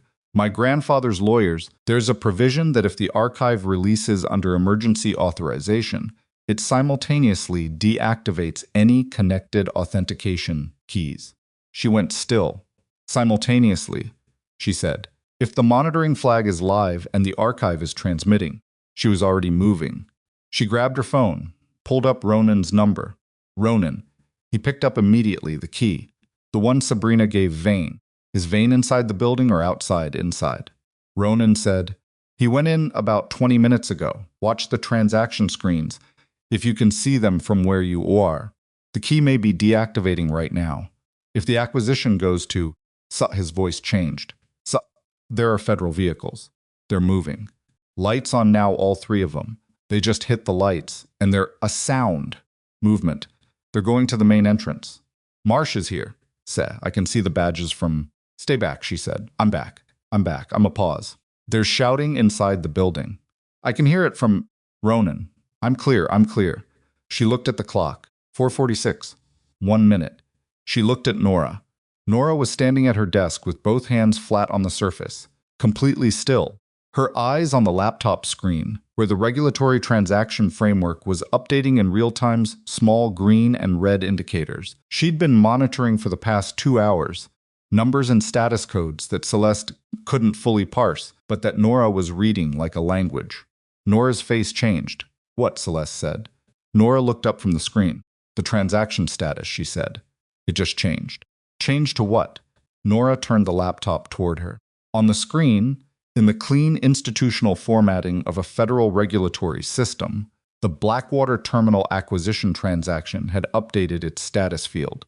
"Pending suspension authentication key invalidated." Celeste looked at it. She read it again. "Authentication key invalidated." The contraction that had been building reached its peak at exactly that moment, and she felt it fully, not fighting it, not managing it, just feeling the full scope of it, and she gripped the edge of Nora's desk and breathed and kept her eyes on that screen. Pending suspension, not completed, not finalized. Suspended. Her phone rang again, and it was not Damian, and it was not Ronan. It was Ronan's voice. But his phone, she could tell from the background sounds that he had moved, was moving. And then she heard something that stopped her breath. A voice behind him. A woman's voice. sharp and controlled and recognizable. Sabrina. She's here, Ronan said, low and careful. She came out the side of the building when the federal vehicles hit the entrance. She's a pause. She's heading toward the water. Don't follow her. I'm not following her, but say she's on the phone. She's talking to someone, and she doesn't look. His voice shifted. She looks scared. That's the first time I've seen her look scared. Celeste thought about what Sabrina had said on the phone 40 minutes ago. The 8-year archive. The communications that went back further than the trust, further than Vane, further than everything Celeste had documented. Is she running? Celeste said. Not yet. Standing at the water's edge. Still on the phone, a pause. Now she's a long beat. She's sitting down. On the dock. She's sitting down and Ronan went quiet. What? She's crying, he said. He sounded almost surprised. Like really crying, not performance. Just he exhaled. Just sitting there. Celeste said nothing for a moment. She thought about a woman who had walked into a marriage as a peripheral figure and had positioned herself over 3 years into a place of genuine operational access, who had maintained a separate line of communication with a man she was supposedly helping Damian manage, who had sent a maternity dress 3 sizes too small with a note designed to land like a blow. She thought she was also being used. She did not feel sorry for Sabrina Kessler. She did not have the resources to feel sorry for Sabrina Kessler at 4:47 in the morning while standing in a law office with a contraction radiating through her lower back and the Blackwater transactions status reading pending suspension. But she noted it. Leave her, Celeste said. Come back to the car, said Ronan. Come back to the car. This part is over. A long pause. Okay, said. She lowered the phone. She looked at Nora. The transaction, she said. Suspended, Nora said. It needs a federal override to resume, which requires a court order, which Vane is not going to be able to obtain in the next. She looked at the clock. In the next anything, realistically, given that he is currently being taken into custody. Are they? Celeste started. Nora pointed at the laptop. On a secondary browser tab, she had pulled up a federal financial regulatory notification feed that Celeste had not known existed and was choosing not to question. It was updating in real time. Sparse institutional language, but clear enough. Emergency suspension authorized. Transaction halted per federal financial monitoring alert. Individuals detained at Pier 12 location, pending investigation. Celeste read it twice. She set her phone down on the desk. She stood very still in the center of Nora's office at 4:48 in the morning, and for exactly 3 seconds, she let herself feel the full weight of every single thing she had been carrying. For the past 2 weeks, the credit cards statement, the photographs, the service corridor, the recording, the maternity dress, the note, the signed divorce papers, the packed suitcase, the Sunday night meeting, the contraction in this office, the call from Damian, the 4-minute window, the transmission percentage ticking upward on a screen she couldn't see in a building she'd never entered. 3 seconds. Then her body made a decision that was not subject to negotiation. The third contraction arrived. Not like the others. Not the sharp surprise of the first one, or the building pressure of the second. This one arrived with a completeness that her body had been working toward for the past 2 hours. The kind that said clearly, and without any ambiguity, that something had shifted from warning to process, and she gripped the back of Nora's chair and made a sound she hadn't intended to make. Nora was in front of her in approximately 2 seconds. Okay, Nora said. Her voice had changed completely. The attorney was gone, or not gone, was subordinated, and what came through instead was something older and more direct. Okay, we're going now, the board meeting, Celeste said. Her voice came out uneven. She hated it. Is in 3 hours, and the trustees have everything they need, and you are not. Nora had her hand on Celeste's arm, steady and firm. You are not staying in this office. Elias is coming on his own schedule, and you need to be somewhere with actual medical equipment when he does. Nora picked up her phone with her free hand. The car is downstairs. Can you walk? Yes. She could walk. She was walking. The contraction was peaking and easing the way they did, the rhythm she'd been taught to track. Yes, I can walk. Then we're walking. Nora gathered her keys and her phone and her own coat in approximately 15 seconds, the efficiency of a woman who had spent decades making decisions quickly in conditions that punished hesitation. She kept one hand on Celeste's arms, Not supporting her weight exactly, but present, available, in the way of someone who understood the difference between helping someone and treating them as incapable. They moved toward the door. Celeste's phone buzzed on the desk. She stopped. Nora looked at her. 1 second, Celeste said. She picked up the phone. A text from Damian's number. Transmission complete. Archive is with federal monitoring. I can see the transaction status from here. Is it? She typed back with one hand, the other still on the chair back. Halted. Vane is in custody. She watched the 3 dots appear. Disappear, appear again. Then in Blackwater? She typed, standing. The dots again, a long pause. Then okay, just that. One word. She stared at it for a moment and thought about everything contained in that word, the 12 years.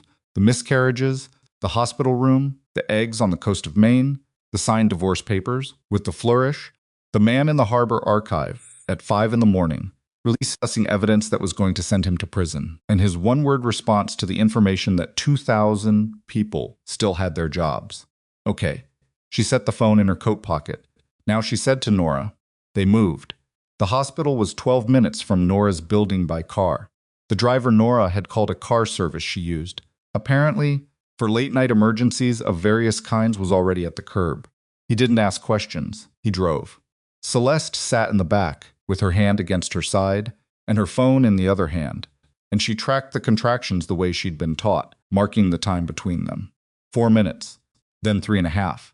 The spacing that told you the process was serious and accelerating. Nora sat beside her and was on the phone. With the hospital had reached a duty nurse, was providing information in a tone that was calm and authoritative and clearly accustomed to being taken seriously. And Celeste listened to half of this conversation and let the other half fall away because she was managing her breathing and tracking her contractions, and there was only so much cognitive bandwidth available. Her phone lit up. Ronan, she answered. The federal agents took Vane out of the building, he said. In cuffs. Sabrina, she's cooperating. She walked to the agents herself, a pause. Sit, is the bay coming? She said, a very long silence. Where are you? In a car. With Nora. 12 minutes from the hospital. She breathed through the tail end of a contraction. Don't come to the pier anymore. Come to Mass General. I'm already moving, he said. She hung up. She pressed her head back against the seat and closed her eyes and felt the car moving through the streets of Boston. At 5 in the morning, the city beginning its reluctant acknowledgement of dawn, the first delivery trucks, the first lights in bakery windows, the first suggestions that the night was not permanent, even when it felt like it might be. 33 weeks. Elias was 33 weeks, and he had decided, with the absolute conviction of someone who had inherited at least some of his father's complete indifference to other people's scheduling, that his timing was his own. She thought, he's going to be okay. She thought it. The way she had thought it in the nursery doorway 2 weeks ago. The way she had thought it in the service corridor, with the contraction and the recording phone and Damian's footsteps on the other side of the wall. Without anyone's permission. Without qualification. She had simply decided it, and she was keeping the decision. At 5:04, the car pulled up to the hospital entrance. Nora was out of the car before it fully stopped, rounding to Celeste's door, and there were nurses already at the entrance, because Nora had called ahead, and that was what it looked like when you had Nora Halden in your corner. Celeste got out of the car. She stood on the sidewalk for a moment. The air was cold and damp and smelled like the harbor even here, the way all of Boston smelled like the harbor if you were paying attention. The hospital lights were very bright against the dark sky. She thought about the boardroom. 8 a.m., 3 hours from now.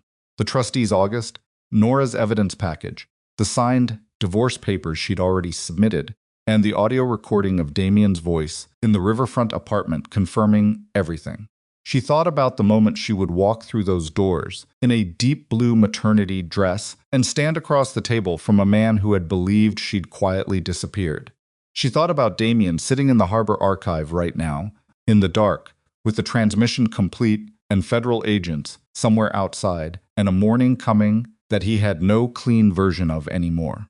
She thought about what was coming next. Not just the boardroom. All of it. The months ahead. The legal proceedings. The divorce finalized. The criminal investigation following its course. and Elias the whole long uncharted territory of raising a child without the marriage she'd thought she was building him into. The fourth contraction came. Nora was beside her. The nurses were there. She was surrounded by people whose specific professional purpose was to make sure what happened next happened safely. She breathed. She walked through the hospital doors. Inside, the lights were steady and the floor was clean, and the sounds were the sounds of a building doing the steady, unglamorous work of keeping people alive, the soft percussion of equipment, the low voices of people who knew exactly what they were doing, the particular quiet of a place that absorbed 1,000 emergencies and treated every one of them as the thing that mattered most right now. They took her to a room. She got onto the bed, which required help and dignity both, and she accepted both without making it a thing. Nora was in the doorway saying something to a nurse in a low, efficient voice. A monitor was attached to her belly-cold gel, a sensor, and then the sound she had been waiting to hear since 4:19 when the first real contraction came and the whole night reorganized itself around this moment. Elias's heartbeat, fast and steady and completely undeterred. She pressed her hand over the monitor. Over him. A doctor came in young, composed, moving with the practiced efficiency of someone who had done this at 5 in the morning many times before. She asked questions. Celeste answered them. The doctor looked at the monitor and asked more questions, and her expression remained professionally neutral, which meant either everything was fine or she was very good at her job. You're at 33 weeks, the doctor said. Yes. Baby is showing good heart rate. You're progressing, she looked at the monitor again. More quickly than we'd like at this gestation. We're going to get an ultrasound in here, and then we'll talk about options. Options, Celeste said. You may deliver tonight, the doctor said.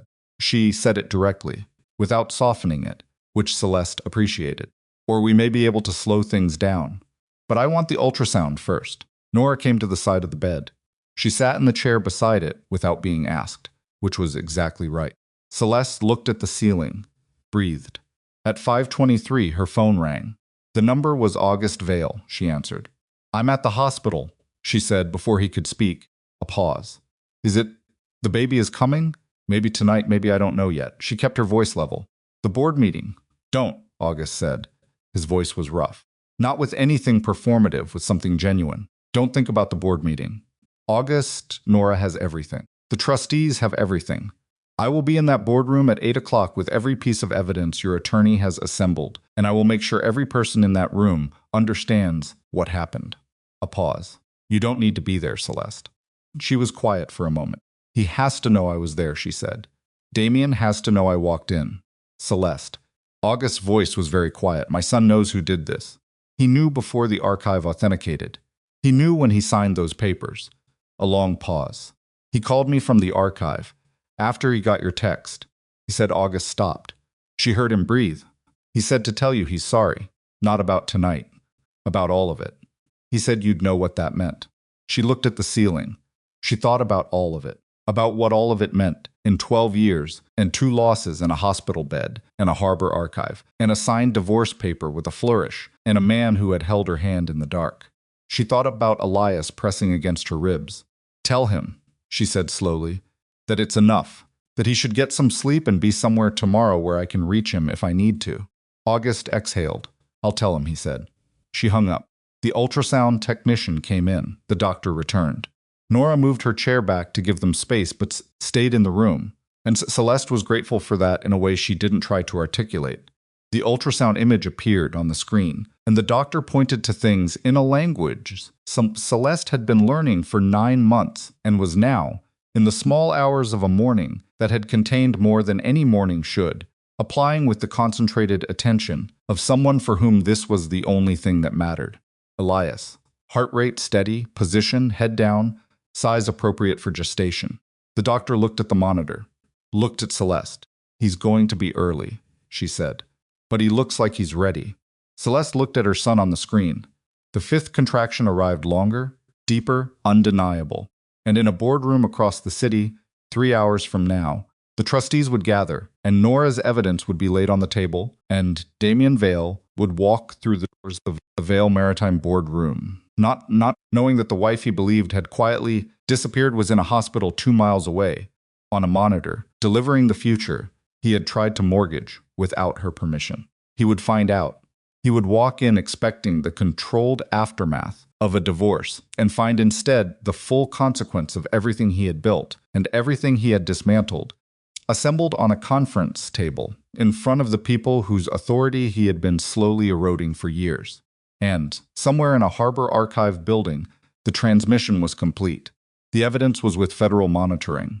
The Blackwater transaction was halted. 2,000 people were going to wake up and go to work. Celeste gripped the bed rail. She breathed. She was 33 weeks pregnant, and she had not slept, and her back was a sustained ache, and the contraction was peaking, and the morning was coming, and Elias was coming, and the world on the other side of this night was going to be entirely different from the world she had walked into 12 years ago, with a silver pen and a clipboard and shoes that hurt her feet. She was not afraid. She was something else entirely. She held on. Elias Vale was born at 2:47 in the morning. Not the morning of the board meeting. That morning came and went without Celeste in the boardroom. The way August had promised it would, but the morning after. In the particular stillness that follows a long night, when the body has done everything it was capable of doing, and there is nothing left but the aftermath and the sound of a newborn breathing. He arrived early and small and furious about it. The way premature babies often are not fragile looking, not the translucent delicacy that people sometimes imagine, but compact and insistent, his face already arranged in an expression of concentrated displeasure. That Celeste would later tell, Ronan looked remarkably like Damian in a board meeting. She heard him before she saw him. The cry came through the surgical lights and the voices of the team and the particular haze of an emergency C-section, which was not the birth she had planned or imagined, but which was the birth that happened. And Celeste had spent enough of her life understanding the difference between what you plan and what arrives to receive this one without fighting it. The cry was small and definitive and completely itself. She turned her head toward the sound, and the nurse brought him briefly, carefully, just long enough, and she looked at her son for the first time. He was the most real thing she had ever seen. She did not cry immediately. Expulse. She looked at him, at his face, at his closed eyes, still adjusting to the light, at his hands already curled into small fists as though he had arrived mid-argument, and she felt something move through her that didn't have a single name. Not relief, though relief was part of it. Not love, though love was certainly there. Something larger than both, the specific enormity that comes when a thing you have fought for, with everything you had finally becomes real and solid and breathing in your arms. "Hey," she said quietly. Her voice came out rough. "I've been waiting a long time for you." Then they took him, gently and necessarily, because 33 weeks meant the NICU, meant careful monitoring, meant she would not hold him again for longer than she wanted to think about right now. She pressed her head back against the table. Nora was somewhere in the hallway. She'd had to wait outside the surgical suite. The first time all night that Celeste had been somewhere Nora couldn't follow. But Nora was there. She had been there every minute of the previous 7 hours, in the way of a person who simply decides that somewhere is where they are going to be, and then is there, completely, without requiring acknowledgement. Ronan had arrived at the hospital at 5:45. He had sat in the waiting area, with the particular stillness of a large man, trying not to take up more space than necessary, and every time a nurse walked past, he tracked them, with the attention of someone expecting information and not quite prepared for what form it might take. Celeste knew all of this, because Nora had kept her informed throughout brief texts, precise and factual, the kind that gave you what you needed, and nothing extra. "Ronan is here," August called. "Board meeting is proceeding. Elias's NICU team is excellent, I checked." That last one had made Celeste laugh, which was the first time she had laughed in approximately 18 hours, and the laugh had hurt her incision site, but she hadn't cared. The board meeting happened without her.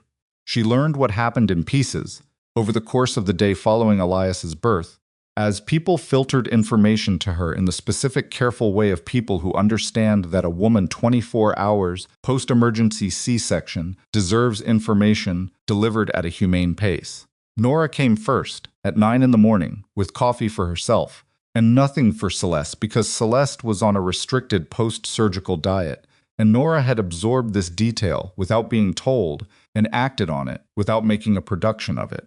She sat in the chair beside the bed and told Celeste what had happened in the Vale Maritime boardroom at 8 a.m. The trustees had voted unanimous. The evidence package was more than sufficient. Had been, Nora said, almost embarrassing sufficient. The kind of documentation that made you wonder how a man as careful as Damian Vale had allowed it to accumulate. The answer, Celeste understood without being told, was that he's simply never considers the possibility that the person doing the accumulating was his wife. His financial and operational authority over the trust was suspended, permanently pending the outcome of the criminal investigation, and likely beyond it, regardless of how the investigation resolved. August had been appointed interim trustee, with full authority over Elias's protected inheritance. The Blackwater terminal situation had been stabilized. The halted transaction was already being unwound. The workers notified that there would be no acquisition. The pier returned to operational status. Then Nora described the moment Celeste had wanted it to be there for. Damian had arrived at the boardroom, not knowing what was waiting for him. He had come from the harbor archive. She didn't know if he'd slept, suspected not, and he had walked in to find his father, the trustees, and Nora Halden. He had stood in the doorway for a moment, taking in the assembled faces, and something in his expression had shifted. Not surprise, exactly. Something more like recognition. The recognition of a man seeing the shape of what has been built against him, and understanding, fully for the first time, its dimensions. He had sat down. Nora had placed the evidence on the table. He had not denied any of it. That was the part Celeste kept returning to, sitting in her hospital bed with her incision aching, and her son in a NICU 2 floors above her, and the gray October light coming through the window. He had not denied any of it. She did not know what that cost him, did not know if it was exhaustion or the harbor archive or his father's face across the table or something else entirely. But he had sat in that boardroom and listened to every piece of evidence Nora presented, and he had not once tried to dismantle it or redirect it or perform outrage at the process. He had, according to Nora, said only one thing before the trustees concluded their vote. He had looked at the table for a moment. Then he had looked at August, and he had said quietly, "Is she okay?" August had told him about the hospital, about Elias. Damian had not spoken again for the rest of the meeting. The criminal investigation moved at the pace investigations move, which is to say, not quickly, not cleanly, not in the dramatic consolidated timeline that people imagine when they think about justice. It moved in the way of large bureaucratic processes that are careful because they have to be and thorough, because corners cannot be cut without consequences. Marcus Vane was charged within 72 hours of his arrest at the pier. The charges were substantial fraud, extortion, conspiracy, federal financial crimes, and the evidence was comprehensive enough that his attorneys spent exactly 2 weeks attempting a defense before advising their client to consider the alternatives. He did not consider them quickly, which was his prerogative, and his trial proceeded accordingly. Sabrina Kessler cooperated. This was the part that surprised people who thought they understood the story. The people who assumed that Sabrina, having been caught at the pier and having watched the entire architecture of the arrangement collapse around her, would fight. Instead, she walked into the federal building 48 hours after her arrest with her own attorney and provided a statement that was thorough and damaging to both Vane and, to a lesser extent, Damian, and in exchange received a plea agreement that reduced her exposure significantly. Celeste heard about this and felt something she spent a few days trying to identify before she accepted that it was simply complicated. Not satisfaction, not sympathy, something in between. The specific ambivalence you feel when a person you have no reason to forgive does something that is arguably the most honest thing they have ever done. She never reached out to Sabrina. There was nothing to say that the legal process wasn't already saying. Damian's situation took longer to resolve because Damian's situation was more complicated than a straightforward fraud charge. The misappropriation of the protected trust was clear. His role in the Blackwater scheme was documented. But the archive he had released from the harbor building, which was the mechanism that had stopped the acquisition and provided federal monitoring with its emergency flag, complicated the picture in ways that Celeste suspected Damian's attorneys had understood from the moment he pressed the button. His cooperation was not total, but it was real. And in the calibration of federal investigations into financial crimes, the distinction between someone who released a 12-year archive voluntarily and someone who required compulsion to produce a single document was a distinction that mattered. He received 12 months in federal custody. Celeste was not in the courtroom when the sentence was delivered. She was at the NICU, watching Elias through the glass of his incubator, one hand pressed flat against the transparent wall between them. Elias spent 18 days in neonatal intensive care. Celeste came every day, twice a day when they allowed it, once when they didn't. She sat beside the incubator and talked to him not about anything consequential, just the ordinary narration of being present, the weather outside, what Ronan had said on the phone that morning, the specific design choices in the NICU that she found interesting and the ones she found questionable. She talked to him because she had read that the rhythm of a parent's voice mattered before the meaning did, and she had decided that she was going to be a parent who meant what she said and said it consistently. On the fourth day Damian came. She had anticipated this, had been waiting for it, the way you wait for something you know is coming and have not decided how you feel about. He arrived in the morning in clothes that looked like he had not entirely slept, and he stood in the NICU doorway and looked at her. She looked back. Then she stepped aside. Not a welcome exactly, not a permission, just the specific movement of a person making room for something she had decided not to block. He crossed to the incubator. He looked at Elias for a long time without speaking. She watched him look, watched his face go through something she had no name for and did not try to name. When he finally spoke, his voice was lower than she had ever heard it. "He's okay," he said. It was not quite a question. "He's doing well," she said. "The doctors are happy with his progress." Damian nodded. He looked at the incubator. He reached out one hand, slowly, and touched the surface of it, not the baby, just the structure, just the glass between him and his son. His fingers rested there for a moment.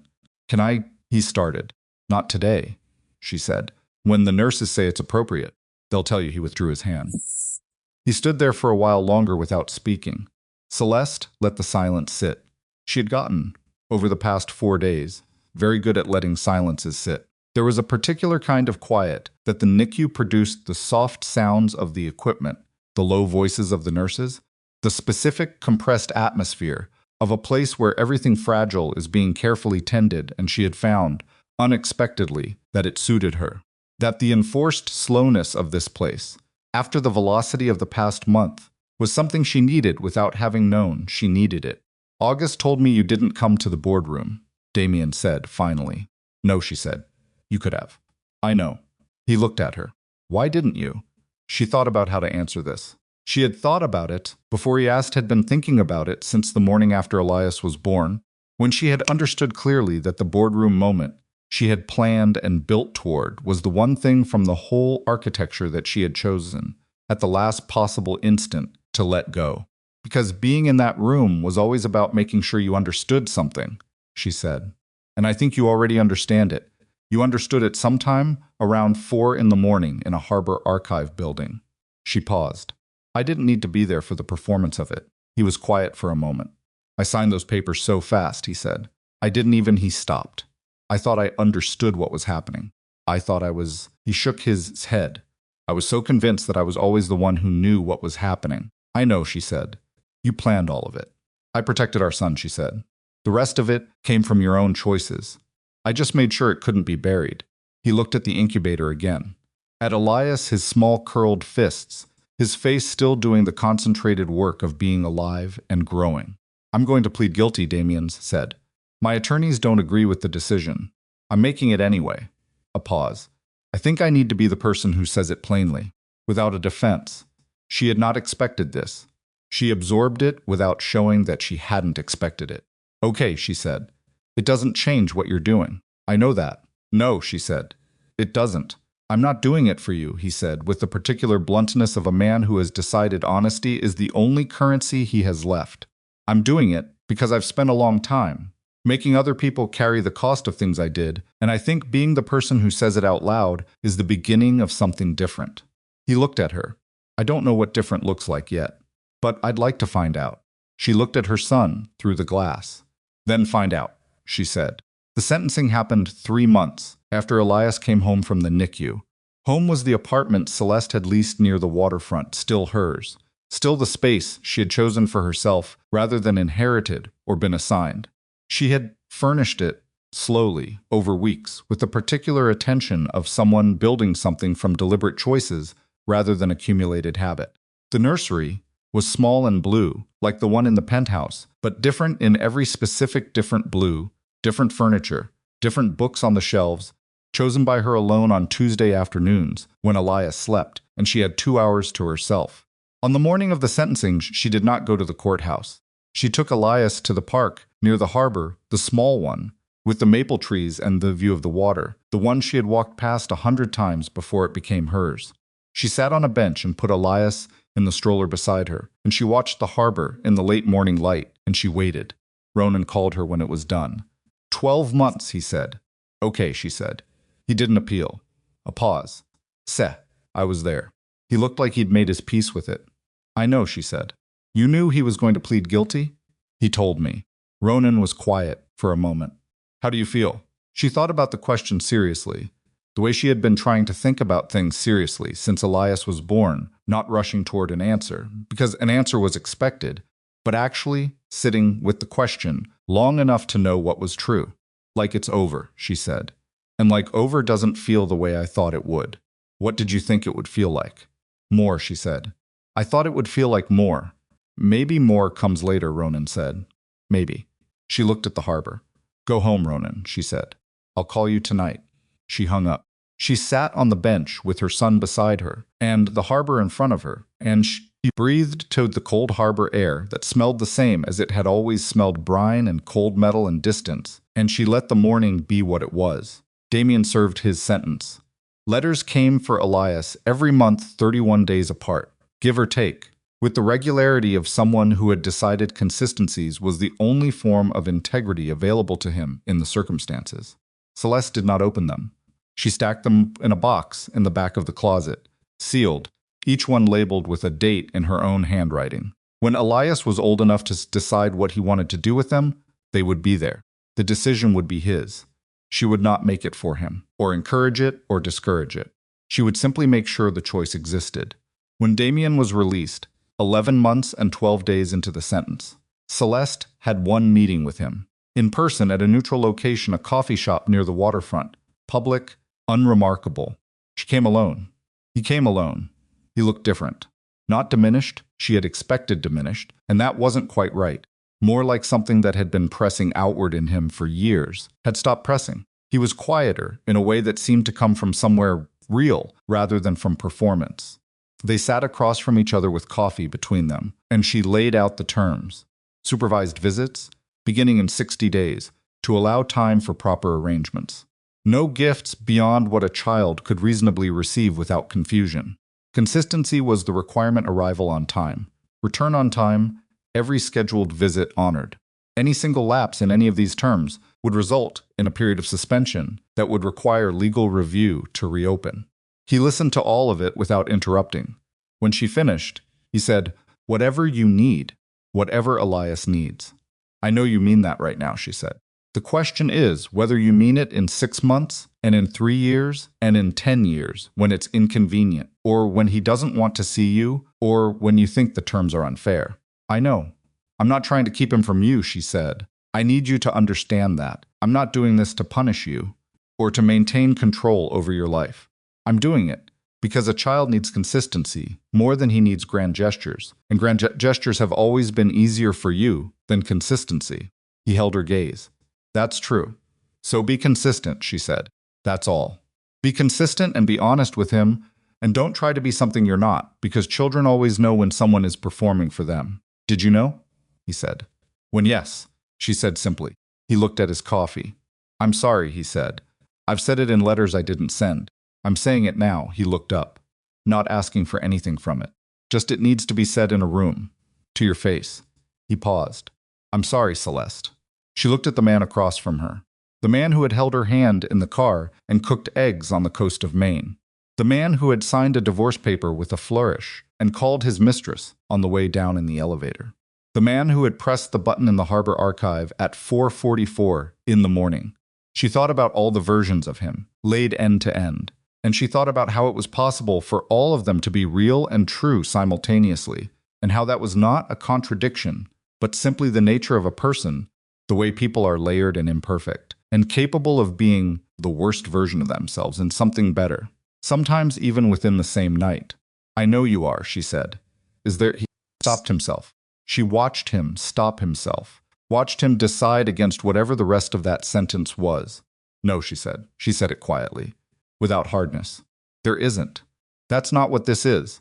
This is two people who have a child and need to be decent to each other for the next 17 years for his sake. She paused. I think we can do that. I think we've both demonstrated, in different ways, that we're capable of more than we thought we were. He looked at her for a long moment. Okay, he said. There it was again. That word. One syllable and everything it contained. She picked up her coat.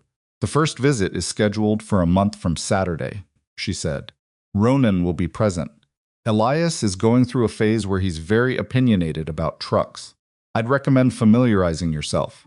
Something moved across Damian's face. Not quite a smile. Something smaller and more tentative than a smile, like the memory of what smiling felt like. Trucks, he said. Specifically broken ones that need fixing, she said. Don't buy him a new one. He'll be insulted.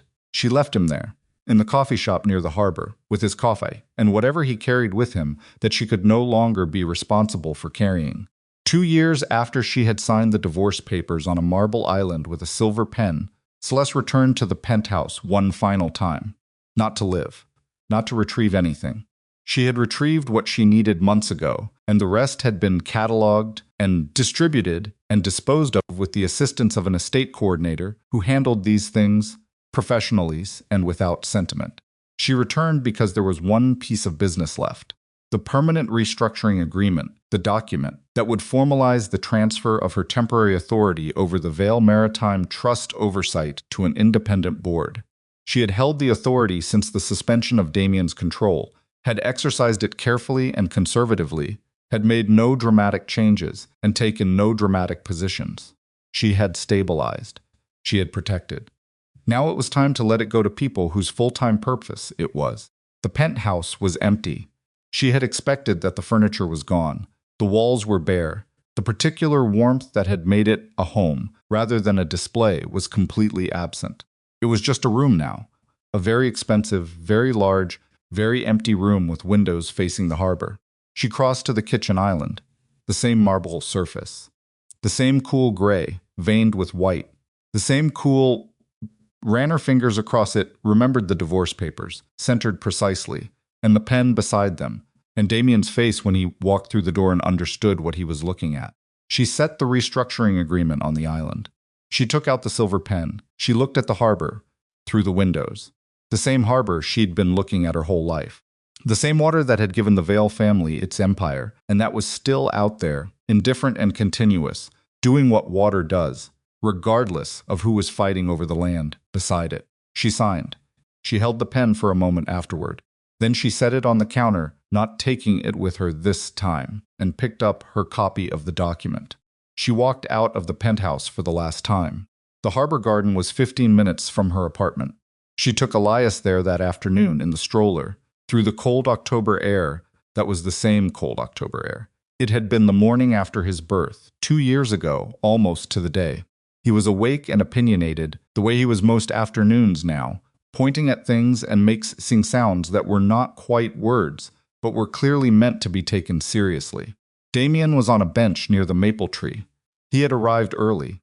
She had expected this too, had told Ronan, who had raised an eyebrow, and she had said, "Trust me, he'll be early." And Ronan had accepted this without further comment. Damian looked up when he saw them approaching. He was wearing a coat she didn't recognize, simpler than his old clothes, the kind of coat that didn't announce anything about itself. He had lost the particular posture of a man performing control. What remained looked more like a person without armor, which was both less impressive and more real. He stood when they got close. Elias, from the stroller, regarded him with the frank and undefended curiosity of a 2-year-old who had not yet learned that some observations should be kept private. Then Elias pointed at him. "Fix?" he said. Damian looked at the small boy pointing at him. Then he looked at Celeste, slightly lost. "He wants to know if you can fix things," she said. It's his current measure of a person's worth. Damian looked at Elias. I can try, he said. Elias appeared to consider this response. He reached down into the stroller's storage basket and produced, with great ceremony, a blue toy truck missing one rear wheel. He held it up. The truck had been missing the wheel for 3 weeks. Celeste had offered twice to replace it and had been firmly refused. Damian sat down on the bench. He took the truck. He turned it over in his hands, examining the wheel mechanism, the small plastic axle, the gap where the wheel had detached. He pulled something from his coat pocket, which turned out to be a small multi-tool, kind of practical object that the Damian she had married would never have carried, and that this version of him apparently did. He worked at the truck. Elias stood at button's end and watched, with an expression of concentrated assessment. He had his father's stillness, Celeste noticed, the capacity for absolute focus on a specific thing. She had noticed it in the NICU, and she noticed it now, watching her son watch his father. It took 4 minutes. Damian held the truck up and spun the repaired wheel. It turned. Elias grabbed the truck. He spun the wheel himself. He spun it again. He looked at it from multiple angles, with the thoroughness of a quality inspector. Then he leaned, just briefly, just for a moment, the way a small child leans when something has met his standards against Damian's knee. Damian went completely still. He did not reach out, did not pull the boy toward him or make any claim on the moment. He simply sat on the bench, with his hands loose in his lap, and let his son lean against him for the 3 seconds that the moment lasted before Elias straightened up and trotted away to investigate a leaf that had blown across the path. Celeste watched from beside the maple tree. She watched Damian lower his head, watched his shoulders move with something he did not perform. For anyone did not turn toward her, did not make public, just sat with it privately, in his own body, in his own reckoning. She looked away. She looked at the harbor, which was the same harbor it had always been, gray and cold and continuous and completely unmoved by the specific human dramas conducted on its edges. She thought about the morning she had stood at the penthouse window at 5 in the morning and made herself feel the weight of everything for 5 minutes before putting it back in its container. She thought she would not need to do that today. She looked at her son crouching over the leaf in the path with his entire body's attention.